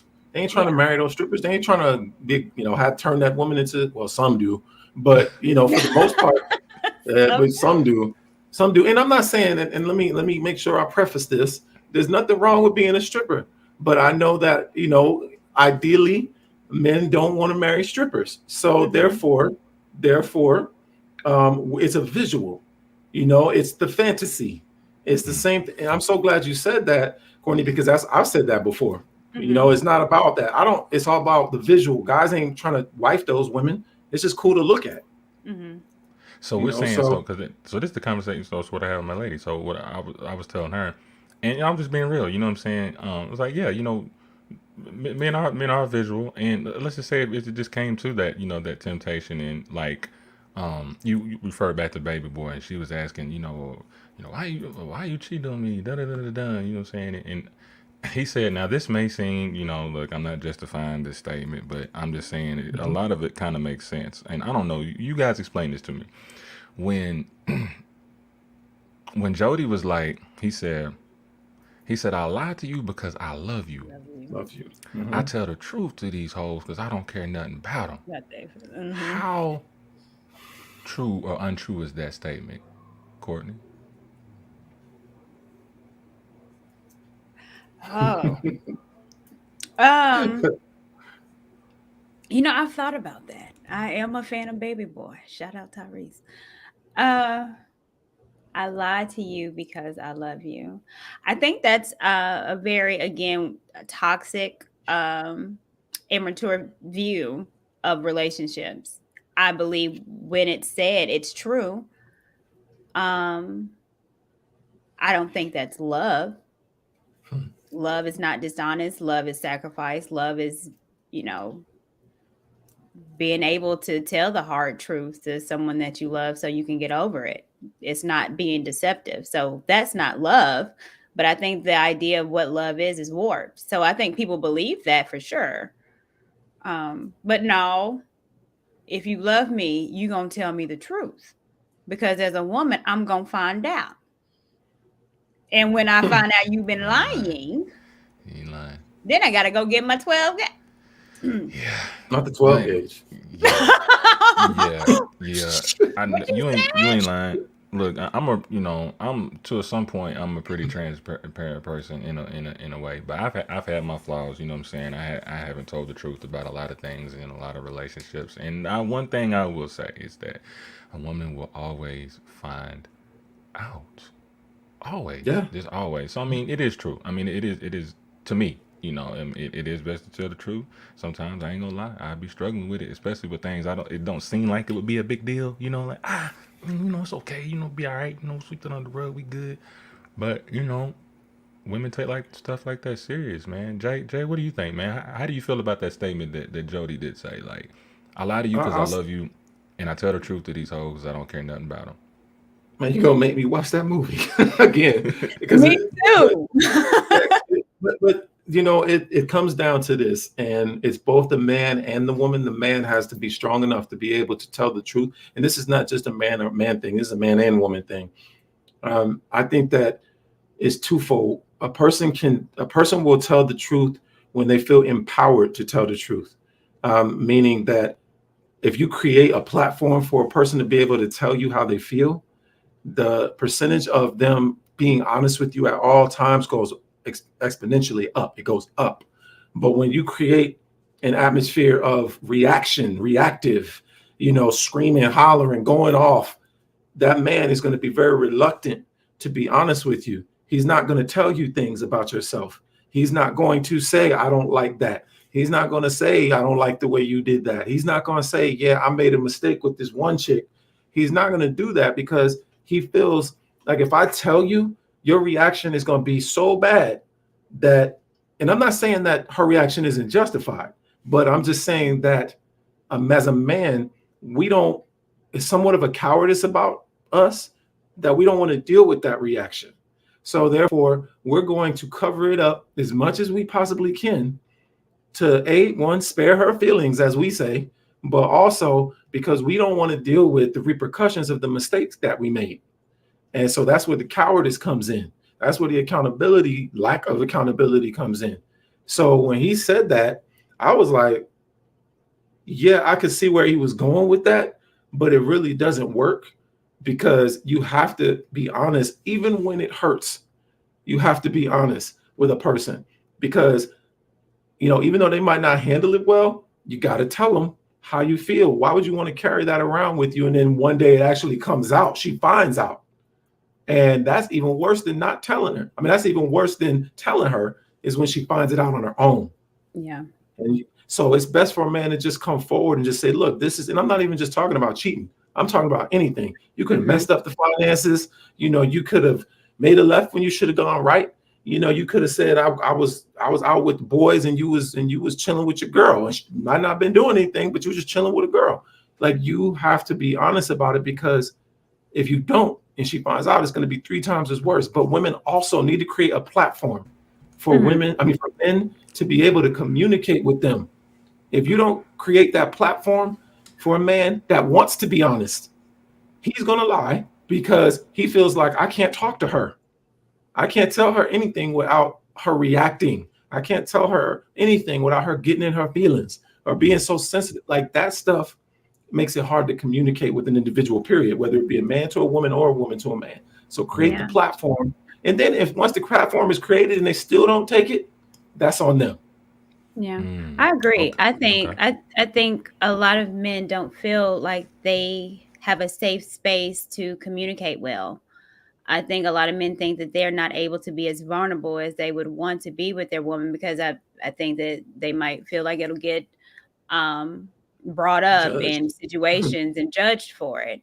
So I think women can do a hell of a better job of creating a safe space for their boyfriend, their husband, their spouse, and making them feel safe to open up. And that's with telling the truth. So I agree with See? you.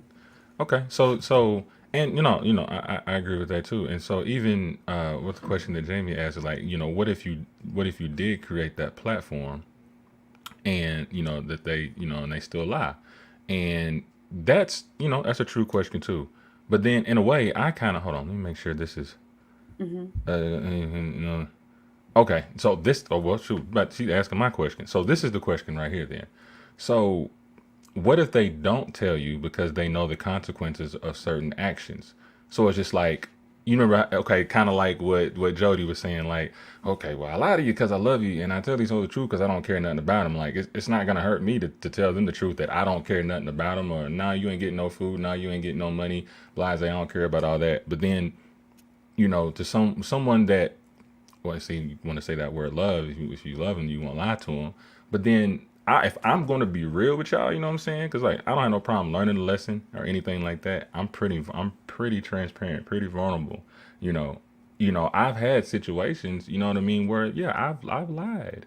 You know what I'm saying? And now there's times where I've just outright lied for no reason, right? You know what I'm saying? Other than, okay, I was wrong, I shouldn't have done that. But then there's other cases where I've lied where I just thought like, oh, okay, it's not really that big, that big of a deal. It's, something of my own that I can just kind of take care of. But if they ask me, I'm gonna be like, I'm not gonna tell you that. I'm not gonna have you worrying about none of that stuff like that. You're gonna be looking at me like I'm not taking care of anything. You know what I'm saying? And really, sometimes a man just might be trying to juggle some stuff together because he's trying to prove that he's the man sometimes. And sometimes we have a lot of ego and a lot of pride, and we don't let the woman know sometimes that, okay, I just can't, I can't do it right now. Like, I need help. Mhm. I need help. I think it's a lot of pride, involved in that situation. I don't know. What do you guys think? It's fear. It's fear. It's fear of consequence. It's like you're more concerned about, and this is where the selfishness comes in. It's like you are more concerned about what's going to happen to you, and you're not concerned about what is happening or how that's going to affect that woman. It's an absolutely selfish act to lie. And I also want to say you can lie to somebody that you love. Our family members lie to us. Does that mean they don't love us? Our moms, our parents have lied to us. Does that mean they don't love us? So you can lie to someone and love them. You can cheat on someone and love them. You can do all of those things. But the reality is that a man that doesn't tell a woman, that creates that space for him, that safe space, that platform for him to be able to speak his feelings without judgment. If that's there and he chooses not to, that is a personal character flaw within that man that he needs to deal with, because she's doing everything she needs to do to open that up for you, and you're not taking advantage of it because of your cowardice and your fear that you need to get past. Because now it has nothing to do with her. It has everything to do with you. Okay, so no, skirt, real quick. Skirt. All right, so I got to go back to something that you said, and then we got about like 15 minutes or what. Something you said. You said that, a man could cheat on you and still love you. Now, that would be something that would get under a lot of women's feet and put them on fire, right? Like, oh my gosh, like, how can you actually love somebody and still cheat on them? How do you do that? How is that possible, Jay? How's it possible to love someone and cheat on them? Yeah. Because cheating doesn't have anything to do with love. They're completely independent. Hold on now. Especially for a Hold on. I man. wish I had a To firebomb men. real quick. But I'll that say doesn't this. give you a. Go ahead, Courtney. Oh, yeah, because men we're separating the two. They're two different things. You got love over here, and you got the physical over here. So my physical is separate from my heart. My heart is where my love lies. My physical, my flesh, the flesh is weak. So you'll go out there and you'll dip with that woman, but you'll still love the woman at the house. You'll still take care of her. You'll still provide for her. You'll still protect her, in certain ways, because when you cheat, that's not really protecting. But you'll do all of those things for her, and be with her because you love her, but your flesh is weak. It's totally separate from the love you have for her. They're two different things, and I think we try to bring them all into one, and they're completely separate. Love is over here, physical flesh is over there, and stop bringing them together because they ain't the same. That's interesting. A lot of men will argue with that fact, and a lot of women will be like, "Well, wait a minute, this doesn't make any sense." So let me ask you, Courtney, how does that? It's kind of butting heads a little bit, right? Because we say, if you love somebody, no matter what, you tell them the truth, right? No matter what it is, no matter what the situation, big or small. But then we have over here, where Jay agrees that the act of cheating or cheating doesn't necessarily mean you don't love that person. You can still love that person, still provide for them. You know what I'm saying? But cheating is just a physical thing. What would you say about that? What would you say about if a man cheats on a woman, can he still love her? Yes. I think a man can be in love with his woman and cheat on her. Now, continuously cheating, having a side piece where you have a whole nother woman that you taking care of, then that ain't a mistake. You're in a whole nother relationship, and that's a whole life of deception. So we talking about one time. I mean, things happen, mistakes happen in relationships, especially when you're talking about forever. And demands, again, accessibility when it comes to men. I mean, the higher up that you go, the more accessible the vagina gets, the harder it is to be blocking it all. I mean, it's just vagina here, vagina there. It's hard to block sometimes. Like, I get it. It's the accessibility of it all. Is he gonna be honest? It sounds like the Ip Man. So right, it's like that.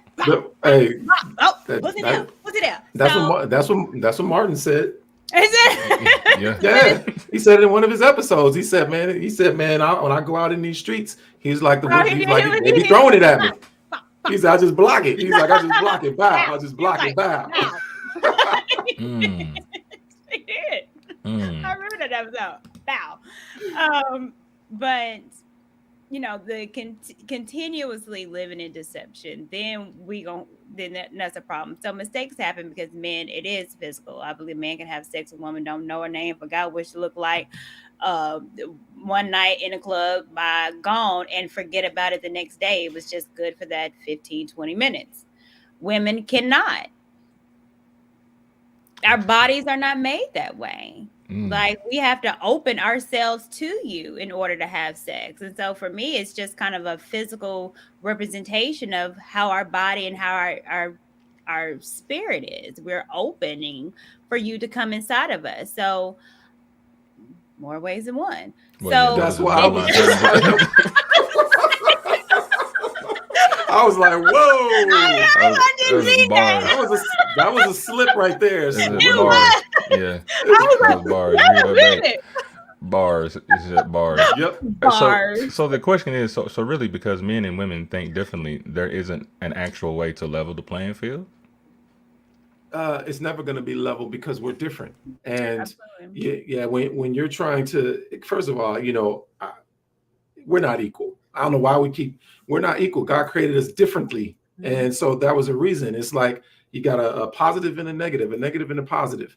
They're different. They're not, doesn't mean one's better than the other. It just means that they're different. But when you put them together, they create this beautiful reaction. So it's like we're so focused on trying to be the same and trying to do the same things and be alike. And I want to be like him, and I want to get what he gets, and I want to get what she gets, instead of understanding who you are as an individual and playing your part. So it's like Bill Belichick says, just play your role.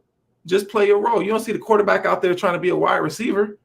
You don't see the wide receiver out there trying to be a quarterback. If everybody just plays their agreed part, meaning that you and your partner, your spouse, come together and say, okay, this is the game plan. This is how we're going to do it. And you guys agree on the game plan.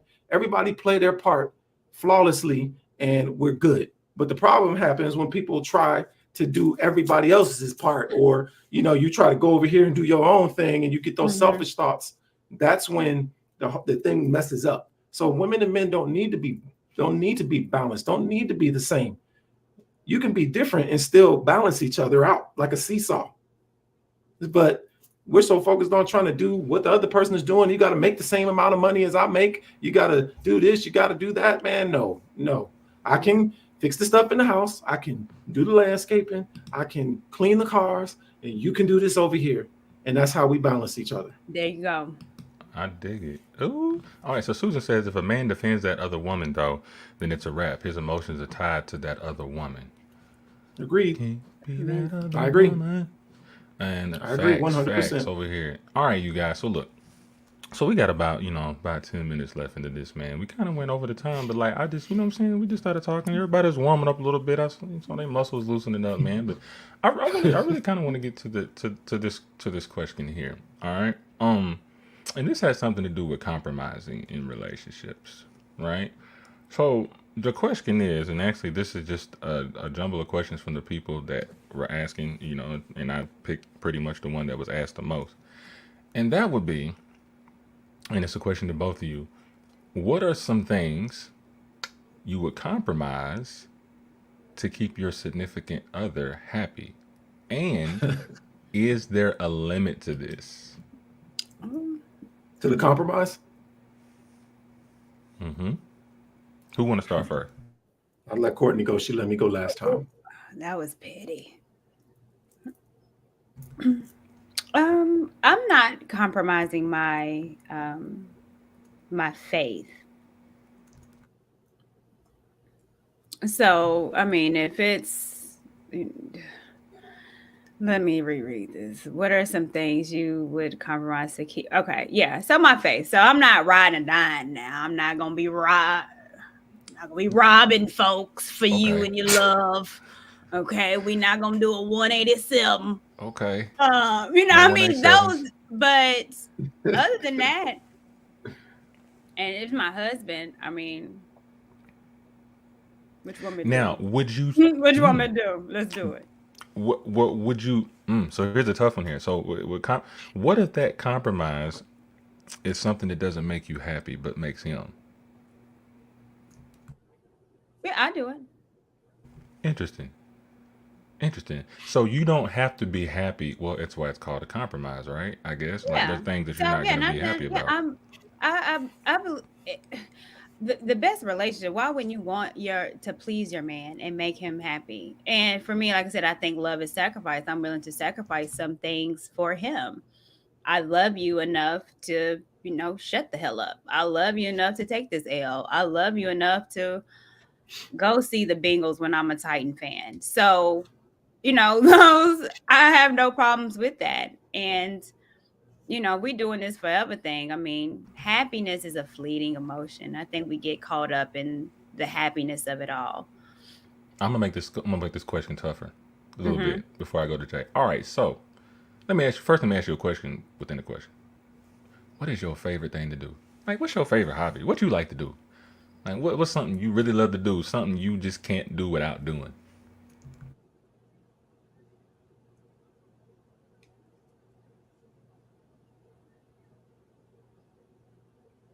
You asking Courtney or you asking me? I think I was asking you. Oh, my Jay. bad. I thought she was thinking. Yeah, I'm asking you. Oh Courtney. no, I'm over I here. thought she was thinking deep. I'm like, oh No, I was man. waiting on Okay. Jay. Okay. Yeah, I was Sorry. like, man, My that's a serious apologies. activity. Come on with it. What is my favorite thing to do?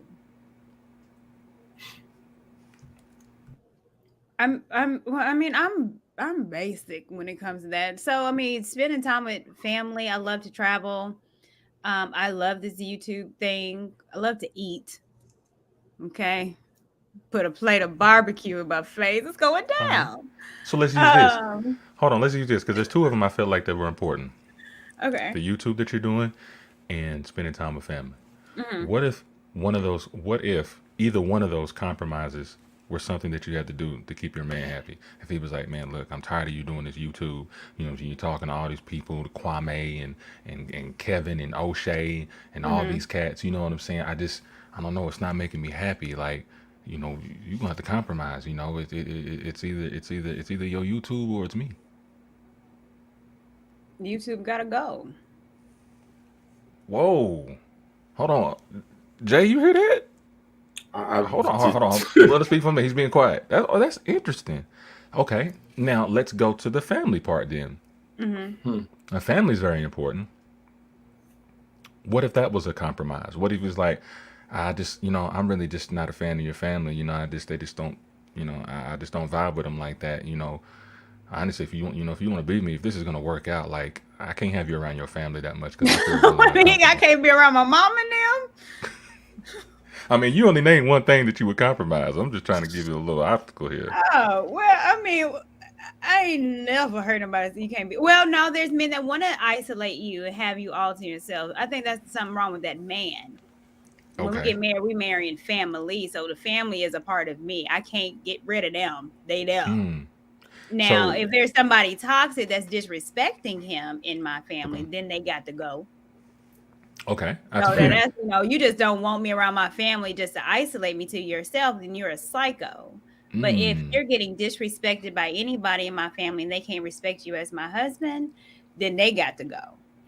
So let me get this. So let's go back to the YouTube now. All right, let's go back. Mhm. Now let's just say, what I'm saying, your YouTube is popping. You know what I'm saying? It's growing. It's been going at a fast pace. And let's just say you get to this point to where it's like, oh man, you got 100,000 subscribers. You know what I'm saying? You got all the sponsorship. You got all these quality Mhm. guests on your show, and you're being invited on other shows, and things seem to be moving for you, and that just becomes your bread and butter now, right? Like, oh, Mhm. okay, this passion that I have has now become a real thing for me, a real drive for me, my money. You know what I'm saying? Mhm.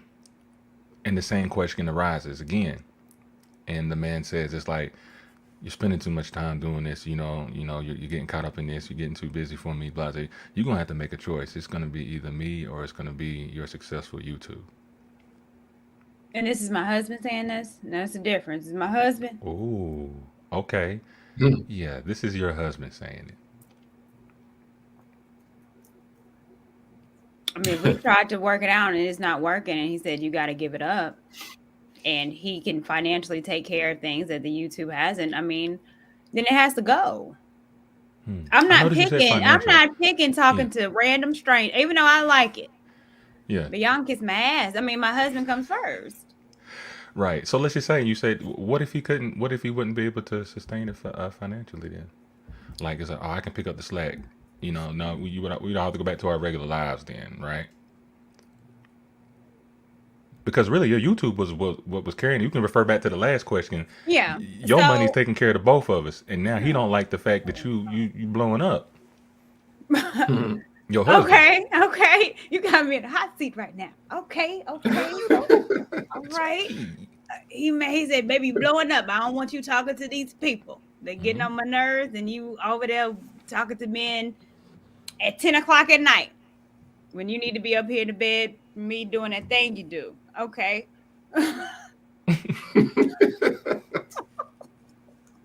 That thing you do. It's a tough That question. thing you do. Okay. Do that thing you do. He's serious about that. I need Shut that that YouTube thing down. you do. Some emphasis on that. What would you do? I mean, I gotta stick to my principle. Real talk. You for real? No, For real? No cap. I'm for real. You would stop the YouTube. Yeah. Let All right, me first know let who's me make recording this this. clear. Let me make this clear, okay? All right.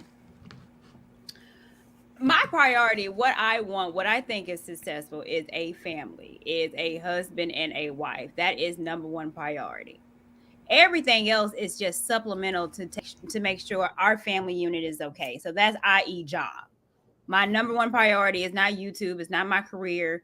It's him, our kids, my child, period. So if anything disrupts my family unit, got to go. Family So first. I enjoy YouTube, doing this. This is fun. And I enjoy the people that I meet. However, I'm not going home at night with them. I'm not sleeping with them. Talking to nobody on the internet is going to keep me from doing the thing I do to my husband. Okay. Two. I think yeah. You said it. I pretty much answered the same question 3 different times, and you gave me the same answer. I don't think we're Right. So I voting was like, on let me that. break it down just to make sure. Ladies and Right. So my gentlemen. priority comes first, and that priority is him and pleasing him. And all this other stuff is for us. But if it gets in the way of us, then it can kick rocks. Yeah, you good. I was just trying to trip you up. I was just trying to see if Oh, you were gonna okay. be. I was like, okay, we recording this. Like, there's got to be. She's gonna pick something. Like, you know what I mean? Okay, all right. She Mhm. said that, and that's the way it is. Y'all hear that live? Okay. So, Mr. Thomas, Yes, sir. what are some things that you would compromise to keep your wife happy? Ah, man. So compromise, it, it's tough depending on where you are in life, and where you want to be and where you currently stand. So, if you have goals, if you have things that, that your wife is aware of, the compromise might actually be on her, So I would compromise probably maybe certain career goals, maybe the direction they're going and things of that nature. But this is again, I love what Courtney said because she stayed focused and essentially focused on her spouse, and first and foremost, a boyfriend or a girlfriend, not even really a spouse. You should, as a man, you should always have a plan. So if you're going to go to your woman and be like, I want you to stop YouTubing, well, what's the plan behind that? Okay, so she makes $25,000 extra revenue on YouTube. You better come with a $25,000 plan behind that if you're going to come to her and ask her to stop doing something. Because as men, we sometimes think that we just got to tell a woman what to do and she's supposed to hop, skip, and jump to our beat, and it doesn't work like that. Have a plan that comes behind it, like, baby, this is the reason why I feel this way, and to make sure that we don't lose that income, this is the plan that I have. And then hopefully you two can come to an agreement. That's the way it should be. That's how you communicate. You don't just roll up in there, like Debo and be like, man, I want your bike. And you're going to give it to I mean, we going in this window. Hold on now. Let me tell you a little secret though. Sometimes when you do that, it turns a woman on. It does Hold on, work when you sometimes. do what? When you do Let me what? tell you. When you take charge. That's Oh. right. Stop doing Okay, that. yeah, Why, No, that's baby? true. Because I said so. that's true. Right, yeah, You gotta that's pick and true. Or I choose gotta those go, spots. girl. Pick and choose your spots though, and That's pick true. and choose you pick and That's choose true. them well. You can throw that in because- there sometimes. Yeah, 'Cause I ain't gonna gotta lie, know my- you have to know your woman. Yeah, Gotta know 'cause your I ain't woman gonna on lie, that you know, one. there's been times my lady sometimes like I don't even be knowing what I just did. You know what I'm saying? She just be like, I don't know what that is, but that just turned me on. What you just did? I just what? I just made a decision. Yeah, all right. See, that's women. I don't, to hell with all this. I don't need a man. Blah blah blah blah. They just doing that to cover up because they can't get a man. Yeah, But once a man leads and in his position and stands firm in his masculinity, that man unstoppable. I salute you. salute. Y'all hear that, man? DJ says everyone think we are willing to compromise the older and more established we become. I know at 20 years old, I was a lot more flexible with what I would compromise on over 40-year-old me. I dig it. I dig it, BJ. Real talk, real talk. And listen, guys,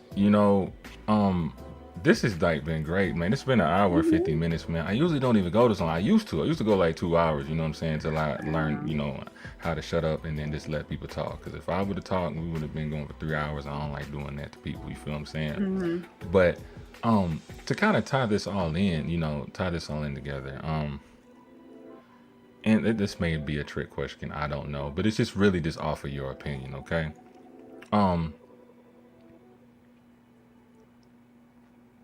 What do y'all think, in your opinion, what are three things? What are three things you feel that you need to sustain a happy relationship? Three things. Courtney? That I need. Yeah, you can. Yeah, be perfect. Yeah.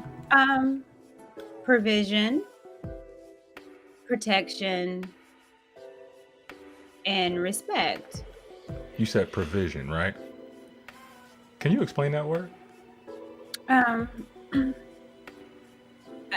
provision is also kind of synonymous to me with protection. I don't want to have to feel like I have to worry. And it's not necessarily about money. I think a lot of people think that women are just hypergamous, which here and there I can understand it. I want to feel comfortable in being able to follow you I don't want to have to worry about anything. I want to just be able to follow and let you lead. And I can just trust that you'll provide, trust that you'll protect me. And with all that, also respect me as your wife. And I learned a new word, provision. I did. I feel slow. I thought it was something. I'm thinking about premonition. I don't know why y'all don't do me. I have a premonition that it's gonna come. Yeah. You know, I see this coming. You know, Yeah. you better not F up for real. You know, okay, cool.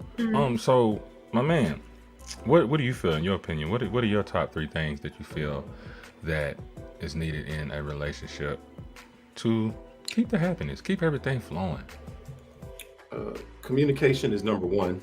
Effective communication. Let me add that on the beginning. The effective communication, not just communication, because communication can just be talking, you know, and exchanging barbs. But effective communication is number one because it bounces down to everything. It trickles down to everything else in your relationship. Number 2, synergy. If you don't have that, you have almost nothing. Chemistry does not build a relationship; it only gets it started. So it's good to have it, but not one relationship. People who have been in relationships like 50 years, 40 years, trust me, chemistry was the least most important thing, yet that's the one thing that everybody tries to build their relationship off of. Oh, we got great chemistry. How many people have you had great chemistry with? I would say probably more than 10. Chemistry is something that's very common. Synergy is not. And so synergy is very important. And then, of course, I would say number 3. Let me skirt you real quick. Skirt. Yeah. Explain synergy. So I'll give you an example that a lot of people understand. Think about Beyonce and Jay-Z. So they have great synergy. And the reason why is because I guarantee you, and now everybody thinks they know them because of what they show us in the public, but I guarantee you there's something about him that he brings to the table that she is absolutely attracted to. And it could be his knowledge, it could be his ambition, it could be advice that he gives her. It could be a lot of things that he shows her or tells her or whatever it is.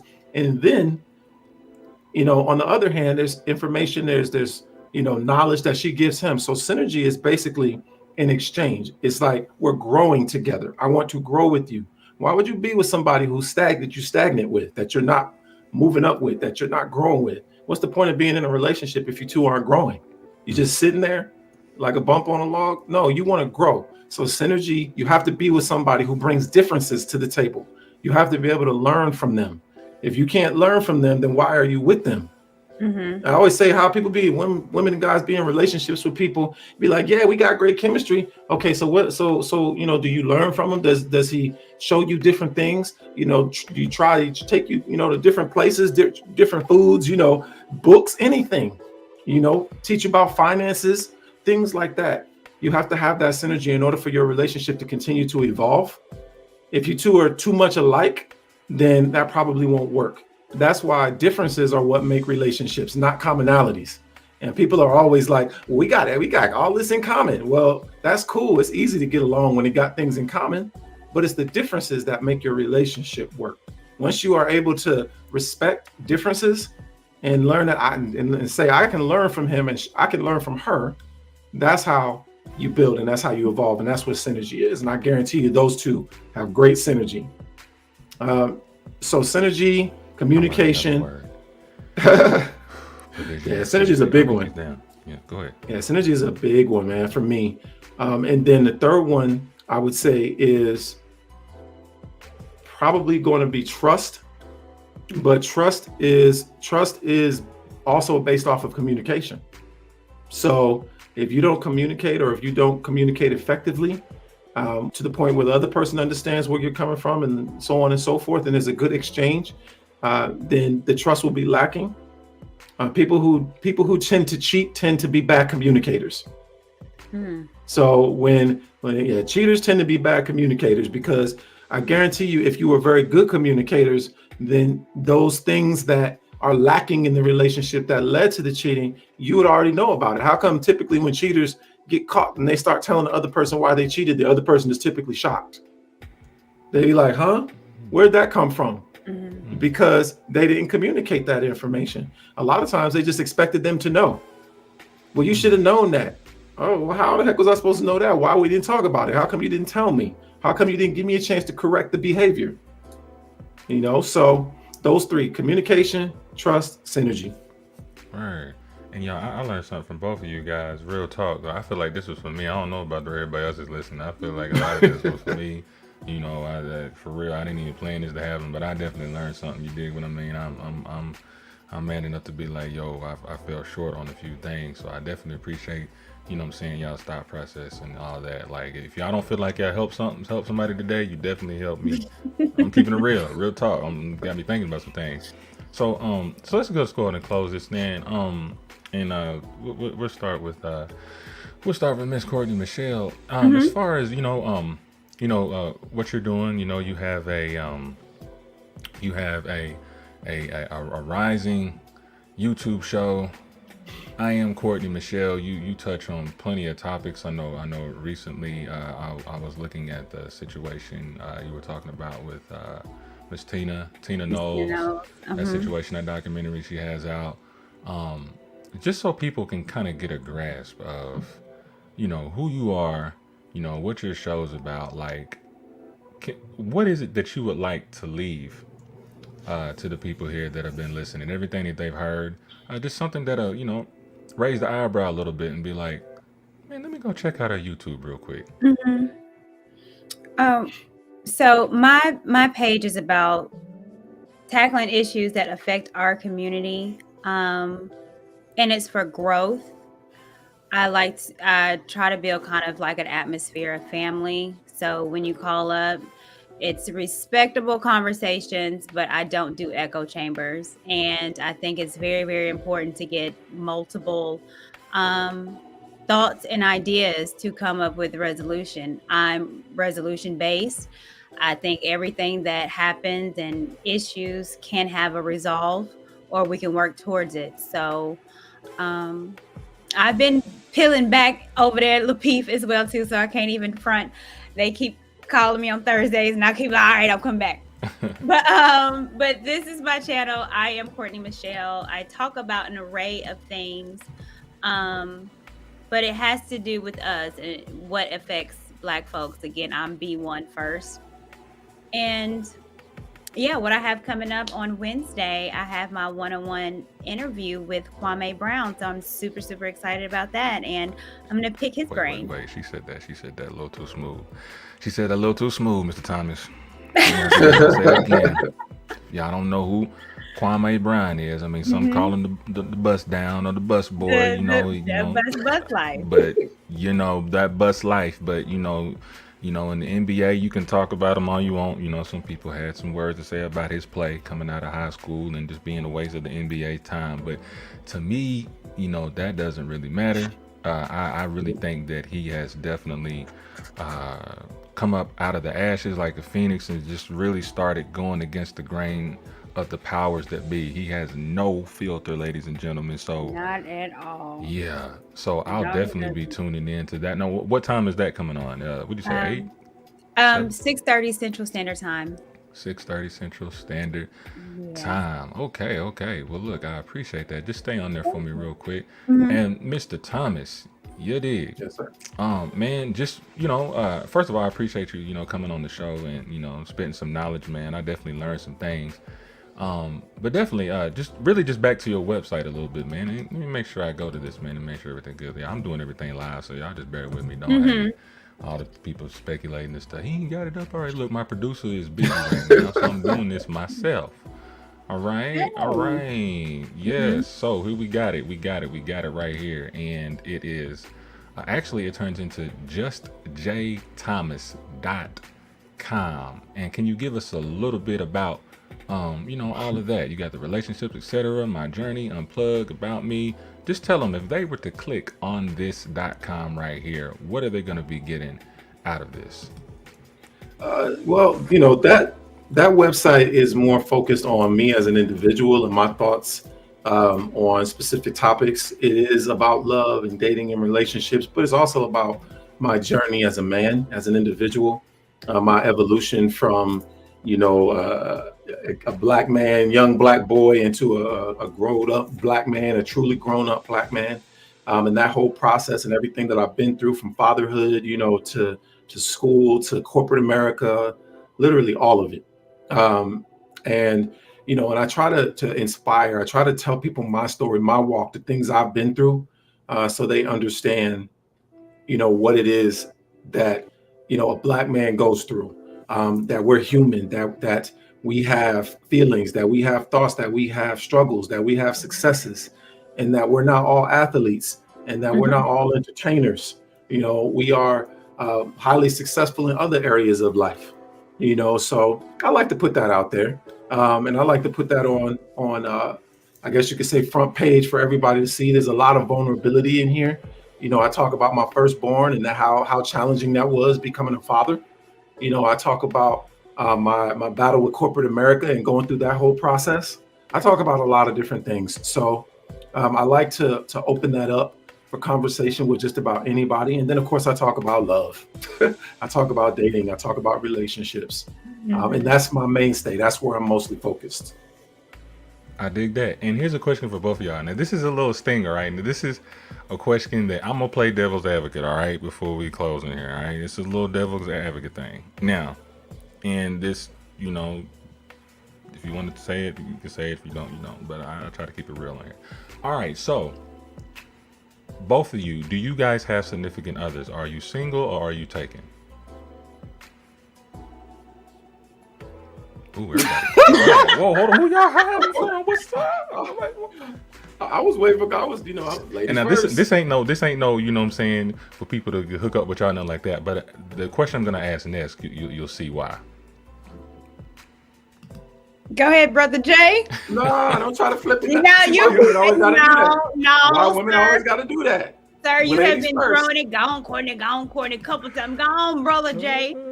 I'm just showing love. I'm trying to be respectful Well, of the ladies. yeah, That's all. I'm showing love now. Yes, I Okay. do. Miss Courtney, are you single? I'm not married. Well, yeah, you know That was what? Hold on. roundabout. I know where she's going with that. Wait a minute. I know. Okay, she's being technical. She's being on. Okay, so here's a question. Here's a question that the devil's advocate would say. Now, this is a harsh question. Don't take it personally because it's not me. It's the devil. All right. It's him. All right. So, some people would say, why would we take relationship advice from single people? How would you rebuttal that? Because single people have been in relationships before. Right. Why people act like single people never been in relationships before? People have rifts like, okay, I'm not in a relationship right now. Okay, so now I am in a relationship. It's like you have times where you're in one, you have times when you're not in one. And to be quite honest with you, and I'm gonna keep this short because I want to leave some time for Courtney. Some of the best advice you can get are from people who have failed at a specific thing. So some of the best advice you can get are from people who have not been successful at a certain thing. Some of the best financial advice I got in my life was from a homeless person who showed me how to not do it. They said, don't do this. So they knew everything not to do because they failed at it. You get a lot of people that are being up on social media talk about how successful they are and blah, blah, blah, blah, blah. I actually want to hear the journey. I want to hear the failures. Where were your pitfalls? Where didn't you succeed? Why aren't you, when you weren't in a relationship, what happened in those other relationships that didn't work? Because that's where the meat is, not where everything is going great and everything is great. Everybody's on the beach, laid up on the beach. No, I want to see where the struggle is. I want to see where the failure is. I want to see all of that because that's really what's going to help me become better as an individual. I dig that. I see my producer just came on my page and started typing. Are you done now? I've been doing this all by myself, Josh. Jay know Josh, man. That's my producer, man. He's been busy, but he tapped in there. I think he said she means that special person is out there waiting for That's her. exactly what I mean, right? All So no, right, I'm Josh. single. I'm single. All right. Well, cool. Well, you know what? Thank y'all for answering that question because, a lot of people would rebuttal and be like, oh, well, what have they been through? They're not married. They don't know nothing about this. But it does make sense. I mean, obviously, well, the narrative, if you're single, that means you've been in some type of relationship or multiple ones. You know, Yeah. you've been there, you've done that. You can at least say what not to do. Here's the mistake I made. You feel what I'm saying? Most definitely. So I really do appreciate the answers, you guys. We're at the top of the 2 hours, y'all. I'm hungry as I don't know what, but I really do appreciate y'all, you know, coming through, you know what I'm saying? Spending and wasting time with me. You didn't have to be here. You could have been anywhere else in the world, but you chose to spend a couple of hours with your boy Royce. You did what I mean. I really do appreciate you guys so much. Thank y'all. And hopefully, man, this won't be the last time. You know what I'm saying? Hopefully, you know, Jay and Courtney, man, they won't blow up too big, like too big to where I be like, hey, yo, you know what I'm saying? I'm in the studio now. I need y'all to come through. You dig? Real talk, man. I hope we can all keep in touch. And if y'all could just like give me like 5 minutes, just wait in the green room real quick, man. I'm just gonna chop it up with y'all and then send y'all on y'all way, man. I appreciate y'all's time and thank y'all very much. Thank you. No problem. Sit tight here. Sit tight. All right, ladies and gentlemen. How y'all doing? Hey, it's been a while. It's been about 2 months. You already know. Season 5, episode 1 of Royce's Rant. Oh, is that me? That's me. The TV just did that by itself. I like that. All right. So don't get too mesmerized by that. I don't even know where that's starting at. Oh, that's right now. This is crazy, yo. Anyway, don't get mesmerized, but man, I don't know what's going on. Anyway, I really appreciate y'all sharing. I think we got almost to 50 shares. You know, not bad for the season opener. You know, we got plenty of shows coming up. We got about 8 more, but all these interviews, you know what I'm saying? They're going to be all interviews. Of course, I got to have one show of my own where I just rant my ass off. Y'all know how I do. That's why it's called Royce's Rant. I got to end it off with a great rant, but I got great guests coming up. And these next 2 months all together, man, we got 8 more guests to pop up. And this has just been great, you guys. You know, this was called Role Reversal, but it dipped into some other things as far as compromising the relationships, lying if you love me, telling the truth if you don't, or if you do, or if you don't. If you do, y'all know what I'm saying. You know, we've had compromises. We've talked about the truth. We talked about communication. We talked about all of that jazz. We touched on a lot of things from 2 people, man, that are really making a dent in this game, in this entertainment world, into this vlog and blog world. Respect them both, and I really do wish the best for them as they proceed and progress into the future. You dig what I mean? Thanks for all the comments, Bishop Tyson, my baby. We got Susan, we got BJ Anderson, everybody else I can't see, Sorrell, Janine Tillman. Oh man, I can't read all y'all off. Just thank y'all, man. Really thank y'all. Please continue to share. And y'all know I'm gonna do the recap the next Monday and be ready for the next guest. All right. So, you know, without further ado, you know, I'm trying to wing this and do it at the same time because my producer really be putting it all together. But at the end of the day, I do appreciate and I love y'all, man. And y'all know what's up. It's your boy Royce the Voice, Orange Click, Orange Leader. Shout out to K-Team. Speak your thoughts or lose your mind. I'ma holla at y'all.